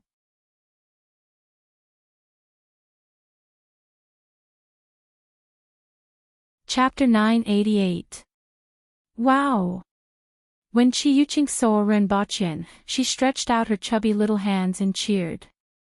A grasshopper fell from her hand and quickly jumped away after escaping danger. Principal. Zhu Hua turned to look at Renbochin and rolled on the lawn again. This lawn was recently trimmed by Renbochin. It turned out to be weeds that were half the height of a person, and the little fellow couldn't find them after burrowing into them.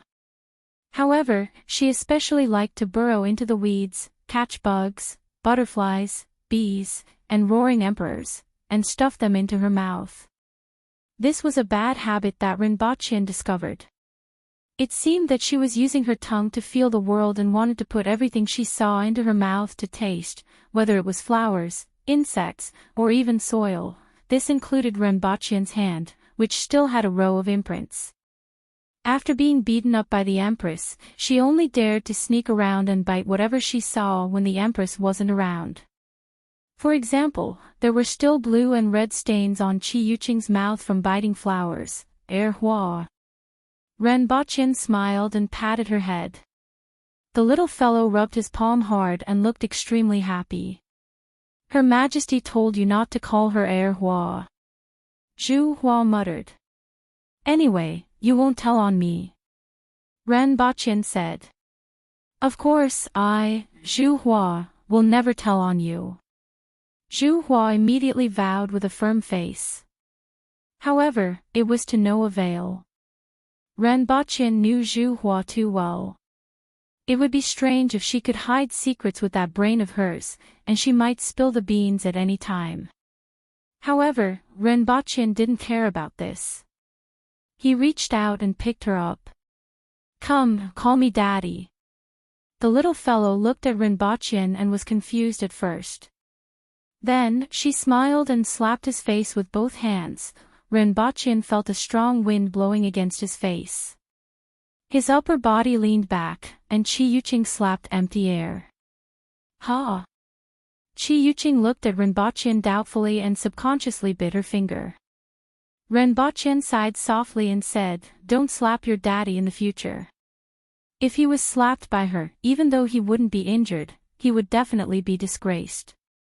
The little fellow was too strong. Fortunately, her hands were short. Renbochin tossed her up, and she immediately burst into laughter. After playing for a while, he placed the little fellow on the ground and pointed at himself.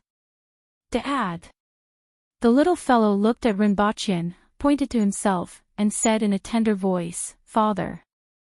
Renbochin grinned, and his smile gradually widened. Pointing at himself, Dad. The little guy finally learned the first word. Although it was only 6 months, which was much earlier than ordinary children, it was not surprising.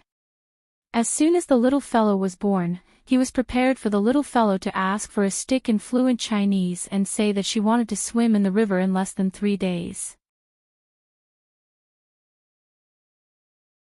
Fortunately, in terms of language, the little fellow was finally somewhat similar to an ordinary person. Following Renbachian's actions, the little fellow pointed at herself with a smile and said, "Father. I'm your father." Renbachian pointed at himself again and tried to correct her mistake. He was the real father. However, the little guy still pointed at himself in confusion. Dad. Renbachian thought about it and decided to give up on correcting her futile actions.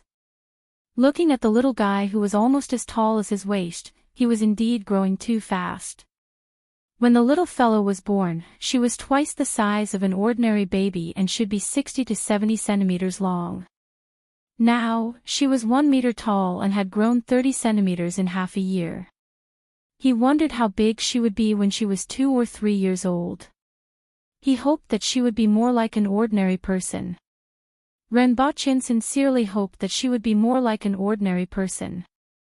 Although it was indeed gratifying to have an outstanding descendant, Renbachian still hoped that she could have a childhood that was closer to that of an ordinary person and not go hunting tigers at the age of 1 and catch dragons at the age of 2. At night, Renbachian seriously discussed very important matters with the Empress. "Your Majesty, what do you think Hua will call you after she learns to speak?" The Empress replied without hesitation, "Mother." "What about me?" "Father." "Your Majesty, don't you feel awkward?" Renbachian looked helpless. This was the problem. Children from ordinary families could just call each other father and mother. But him and the Empress. How should the child be called? Mother. Why did it sound so awkward? And why did it sound even more awkward to call her father? The Empress didn't care and said, "It's good that I don't feel awkward, and there's nothing wrong with it." In fact, there didn't seem to be anything wrong. Renbachian sighed and said, "How about I call you mother and call me father?" The Empress thought about it and said, "It sounds distant. Do you care about this a lot?" "I can't say that I care a lot." Renbachian felt that he didn't have much of a choice in this matter. Besides, the Empress didn't despise him when she chose him, right? However, he still felt somewhat awkward. Seeing that the Empress was still staring at him, Renbachian suddenly had a flash of inspiration and knew what the problem was. Other princesses and princes call the Empress mother, but the problem is that I haven't been conferred the title of Empress. I'm Zhao Prince Consort. There's nothing wrong with calling me father. The Empress chuckled and said, "It seems that I have to confer you an Empress." "No need, I'm fine now." Renbachian waved his hands. Zhao Prince Consort was more used to it. The two of them laughed and chatted for a while before the little girl ran in from outside with her hands raised, followed by Zhu Hua, who had a head full of grass. "Slow down, princess." Qin Yuan and Hong Wan wanted to help her but didn't dare to. "Don't worry about her," Renbachian said. The little girl ran straight to Renbachian and the Empress, pointed at herself, and said, "Father. Look, your daughter can talk." Renbachian smiled and pointed at the little girl. Hua. The little girl stubbornly pointed at herself and said, "Father." Renbachian saw that the little girl was now firmly convinced that she should call him father. The Empress burst out laughing when she saw the two of them. 3 months after the delivery of the scheduled tractors, the second batch of 1,000 taels of tractors finally began to be sold. This time, it was much livelier than the previous time. In the past half a month, many merchants from the Yun nation had applied for clearance and arrived at Lan City. At the same time, they brought a large number of goods with them. In a short period of time, Lan City was very lively. The most lively place was the alley of the 4 courtyards. It was almost overcrowded. Although the brothels in Lan City had a strange custom, they didn't have the core of a normal brothel. In other words, they only sold their skills and not their bodies. This made many merchants from the Yun nation feel strange and even dissatisfied. However, this was Lawn City, and they didn't dare to be presumptuous. Those who dared to be presumptuous were still in prison. Those merchants could only grit their teeth and accept it. However, in other places, they didn't have the opportunity to let the extremely talented Earthwool disciples of the sex accompany them in a drunken stupor. They could even take advantage of them. This was also the reason why the alley of the four courtyards was always full. As for why the four courtyards weren't allowed to sell their bodies, the four courtyards also felt that they were quite innocent. Was it their fault that Zhao Prince Consort, Minister Tong, and Minister Zhua visited a brothel? Your Majesty, you should look for Zhao Prince Consort and Minister Tong. First, set a small goal. For example, remember in 1 second, Booksellers Mobile.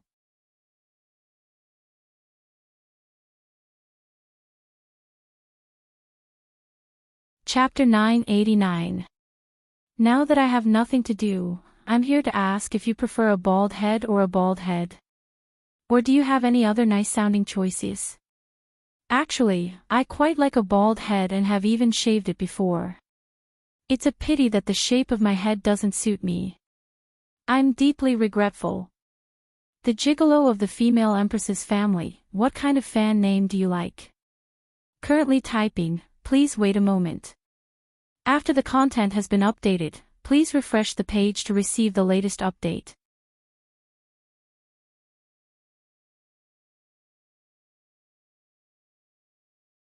Chapter 990. Damn it, that Leng Rong is obviously a whore, but she still dared to give me a hard time, a young man cursed indignantly as he walked under the street lamp. She is the most talented disciple of this generation in the Tangled Silk Palace. Coupled with her good looks, the number of practitioners pursuing her can line up from the Tangled Silk Palace to the foot of the mountain. If not for... I reckon she would be the next palace master of the Tangled Silk Palace. Another young man winked and laughed. It's hard for us to even see her, let alone get intimate with her. So what? Isn't she still a whore now? That young man wasn't polite at all. Forget it, everyone in the brothel in Wangjing decides who they want to see. Besides, this is Lawn City. Even if you don't like it, you don't have to take it to heart. After hearing this, that young man finally calmed down a little. That's right, this was Lawn City and not some other place. Even in Wangjing, he couldn't do whatever he wanted, let alone here. Just as he suppressed the anger in his heart, he felt his body being dragged to the side by his companion. Make way! Make way! Just as the two of them reached the roadside, two huge figures swept past them. The wind brought by them blew directly on their faces. Although there were no sounds of hooves, every time the two huge figures landed on the ground, there would be a slight tremor. A red saber-toothed tiger and a leopard-like mount with horns on its head, as well as two people on their backs, disappeared into the darkness with loud laughter. If it weren't for his companion who pulled him, he would have been hit by these two big fellows and ended up with broken bones and tendons. However, the rider on their backs didn't even look at the two of them. This made him feel a little depressed. Although he was depressed, he really couldn't afford to offend these two people. After coming to Lawn City for a few days, he had asked around. Although he hadn't seen these two people before, he had heard about these two mounts. The red saber-toothed tiger belonged to the public security official, by Shurink's residence, and it was said to have the strength of an advanced Earthwool expert. As for the horned mount, it belonged to the examination official's residence and also had the strength of an intermediate Earthwool expert. Not to mention the two people on its back, he couldn't even afford to offend these two mounts. One had to know that his family only had two guests who were at least at the Earthwool level, and one of them was only at the initial stage of the Earthwool level. Even he had to greet him respectfully when he met him. This kind of mount with the strength of an Earthwool expert wouldn't betray him easily. If he could obtain one, he would be the strongest person in the family. Even the family head wouldn't treat him lightly. Unfortunately, he could only dream about it. Have you heard? These things are called street lamps. They contain thunder and lightning inside, which is why they can emit such light. His companion whispered. The young man was not in a good mood at the moment, so he responded with a grunt. Of course he had heard of it, but he didn't believe it. It's hard to say if it's true or not, but it's really beautiful. His companion sighed again. The young man had to admit that even though Lon City wasn't as prosperous as Wong Capital, the size of the city was much smaller. However, Lon City was indeed beautiful at night. The sleepless city truly lived up to its reputation.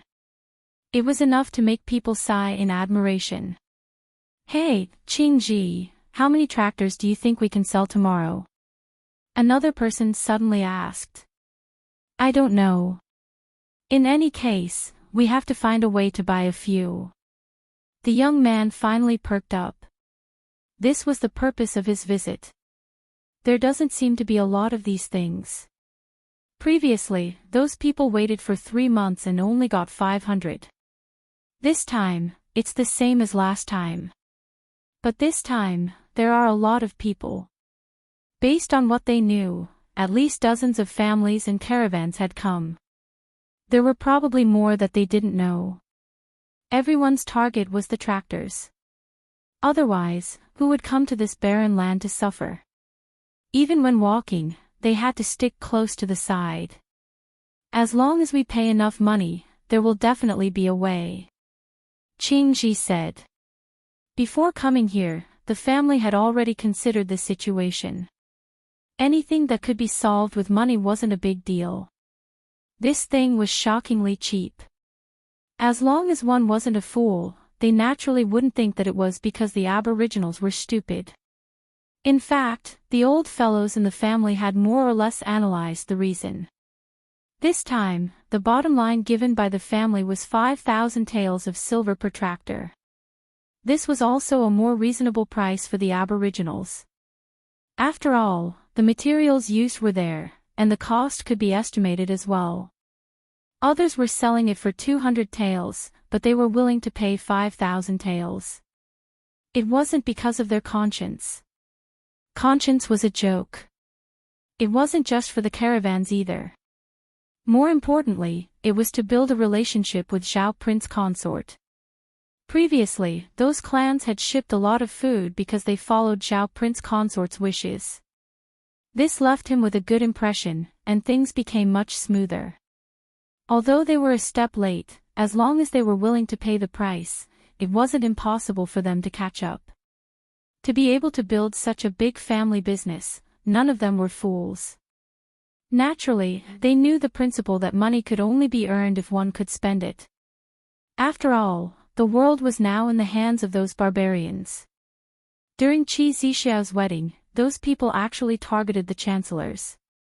It wasn't until this sudden order to withdraw that everyone realized who was the most important person. The next day, Qingji brought his attendants to the Imperial Geely Tractor 4S shop on Jingyang Street with confidence. Everyone could understand what Geely and tractors meant, but until now, no one knew what 4S meant. There was already a group of people waiting outside the Tractor 4S shop. Everyone was standing there obediently. At the side, there was a row of tall winged cavalry warriors who exuded a bloody aura, reminding the latecomers what to do. It was said that Zhao Prince Consort liked order. I also like order, Qingji thought to himself. There were already many people in front of him, but he wasn't too late. He obediently entered the queue. Even though he could let his attendants go, he felt that it was safer this way and that there wouldn't be any accidents. After he entered the queue, there were still people joining him. The queue was getting bigger and bigger. Not long after, a few Aboriginal ladies dressed in brightly colored clothes came to the front of the queue and said to the first person in line, "This is my seat." The first person in line was a middle-aged man in his 40s or 50s. He understood the other party's intention, smiled politely, and took 2 steps back. "There isn't enough space," that lady said with a cold face. This time, the middle-aged man's face turned ugly. The people behind him were also a little unhappy. Even though it wasn't a big deal to give a seat to an Aboriginal, the other party was being too overbearing. "Line up." At this moment, a sudden voice startled everyone.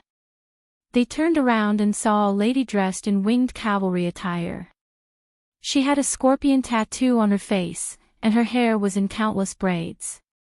Even though her figure wasn't considered strong, one could still see her explosive power under her animal skin clothes. "Are you talking about me?" That lady looked surprised. "Hong Xian, right?" "Yes, I saw you in the city before. Your grandfather is amazing, but this doesn't mean that you can break the rules set by him. Under Her Majesty's orders, we are here to maintain order. No matter who it is, we will follow Her Majesty's rules."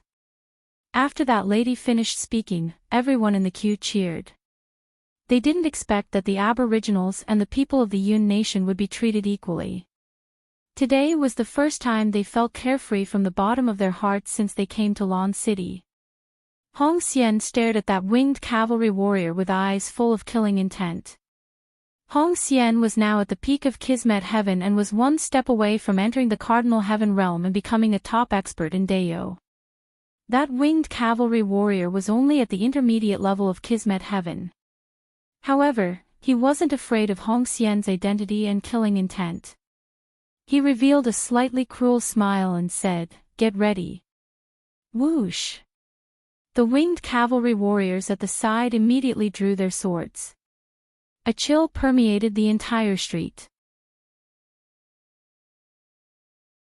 Each of the winged cavalry warriors, who were wearing animal skin coats and had various scars and tattoos on their bodies, had a sneer on their faces. They couldn't help but believe that if Hong Xian dared to make the slightest move, they wouldn't have any scruples about the actions of the granddaughter of the 7th most powerful expert in the world. Instead, they would truly treat her as an enemy. Hong Xian's face darkened. She hesitated for a moment and ultimately didn't dare to cause any trouble here. She glared at the other party fiercely and turned around with an ashen face. "Let's go. First, set a small goal. For example, remember in 1 second, Booksellers Mobile."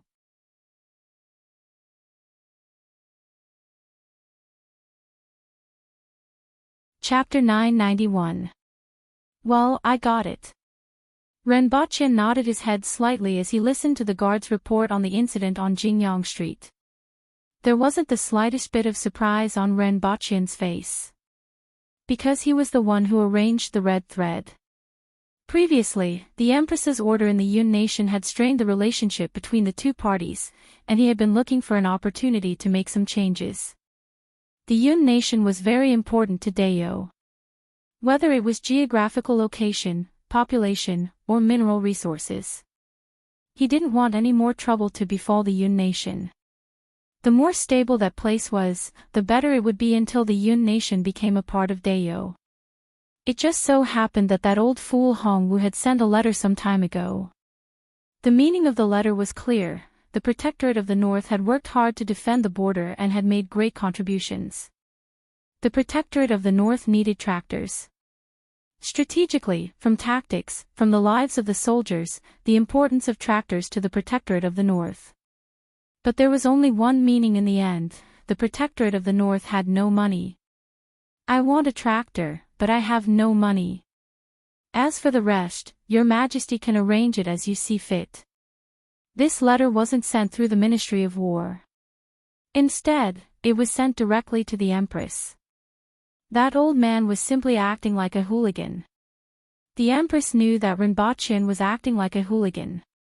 However, after pondering for a while, she decided to allocate a batch of soldiers to him.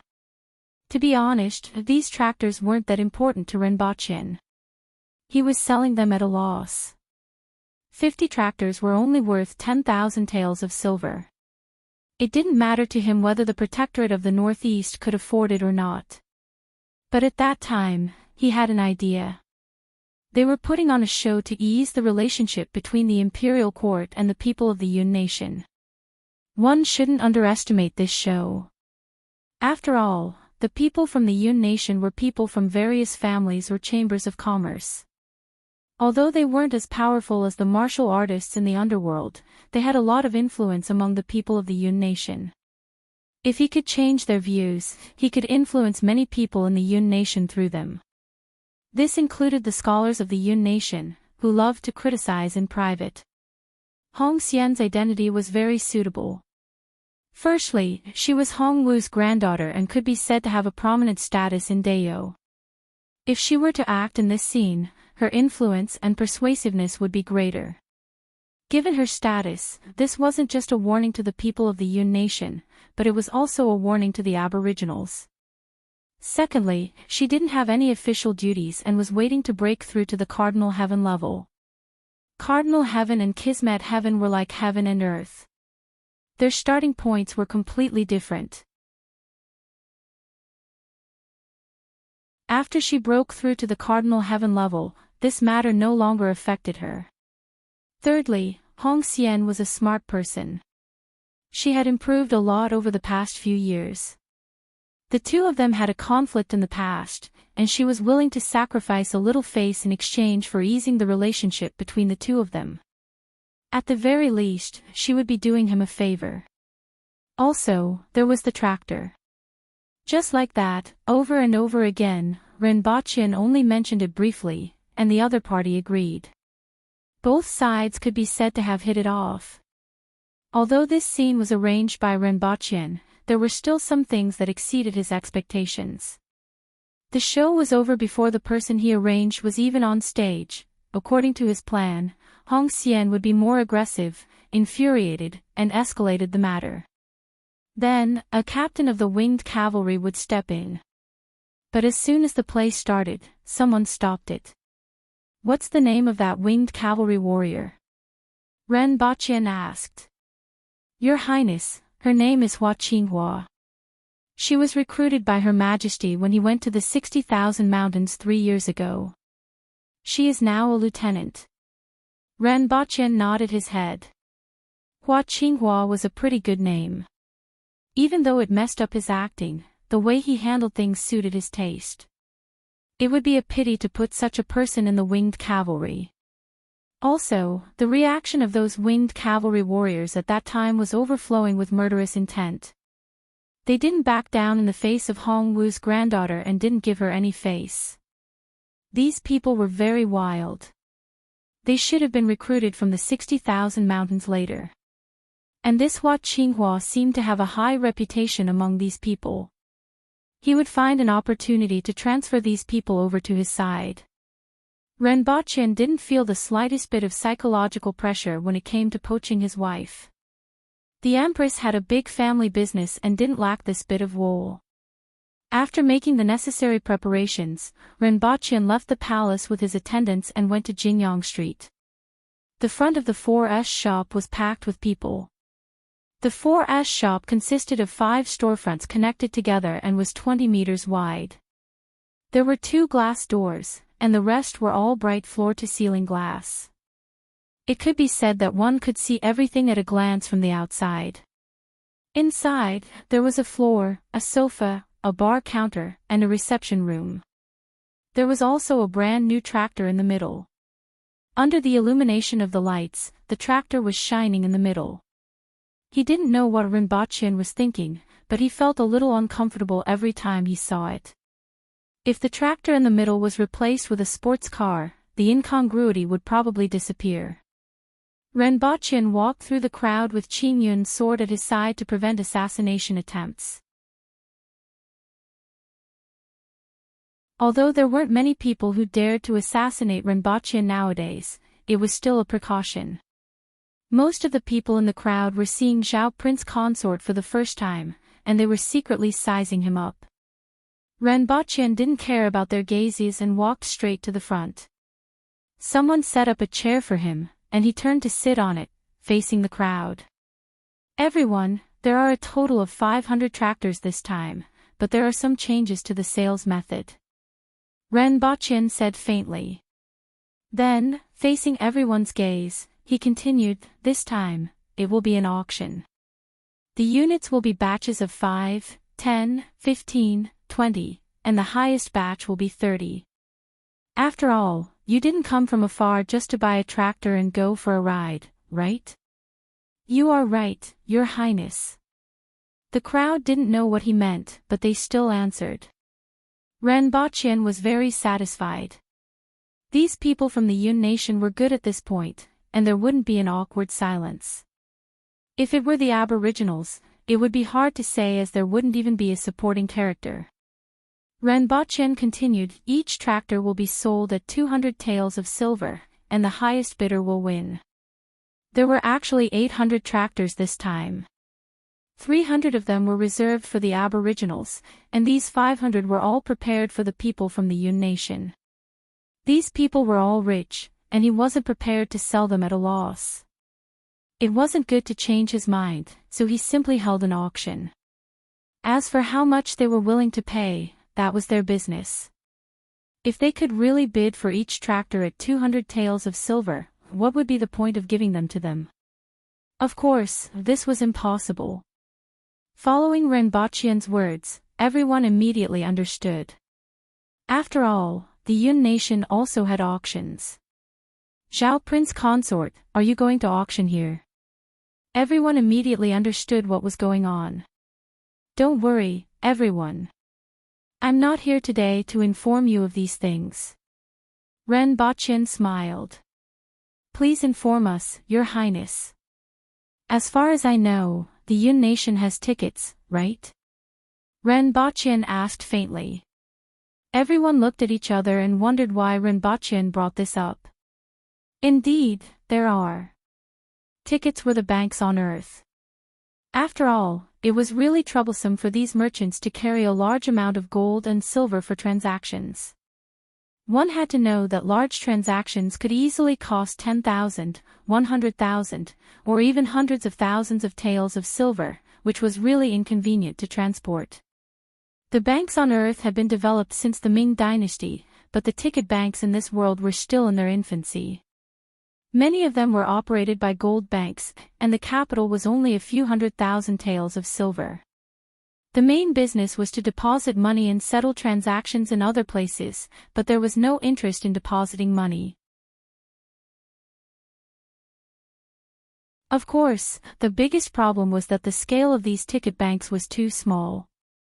A ticket bank that could cover dozens of cities was already considered large, and it wasn't convenient. You're tuning into the LoveLore Library YouTube channel.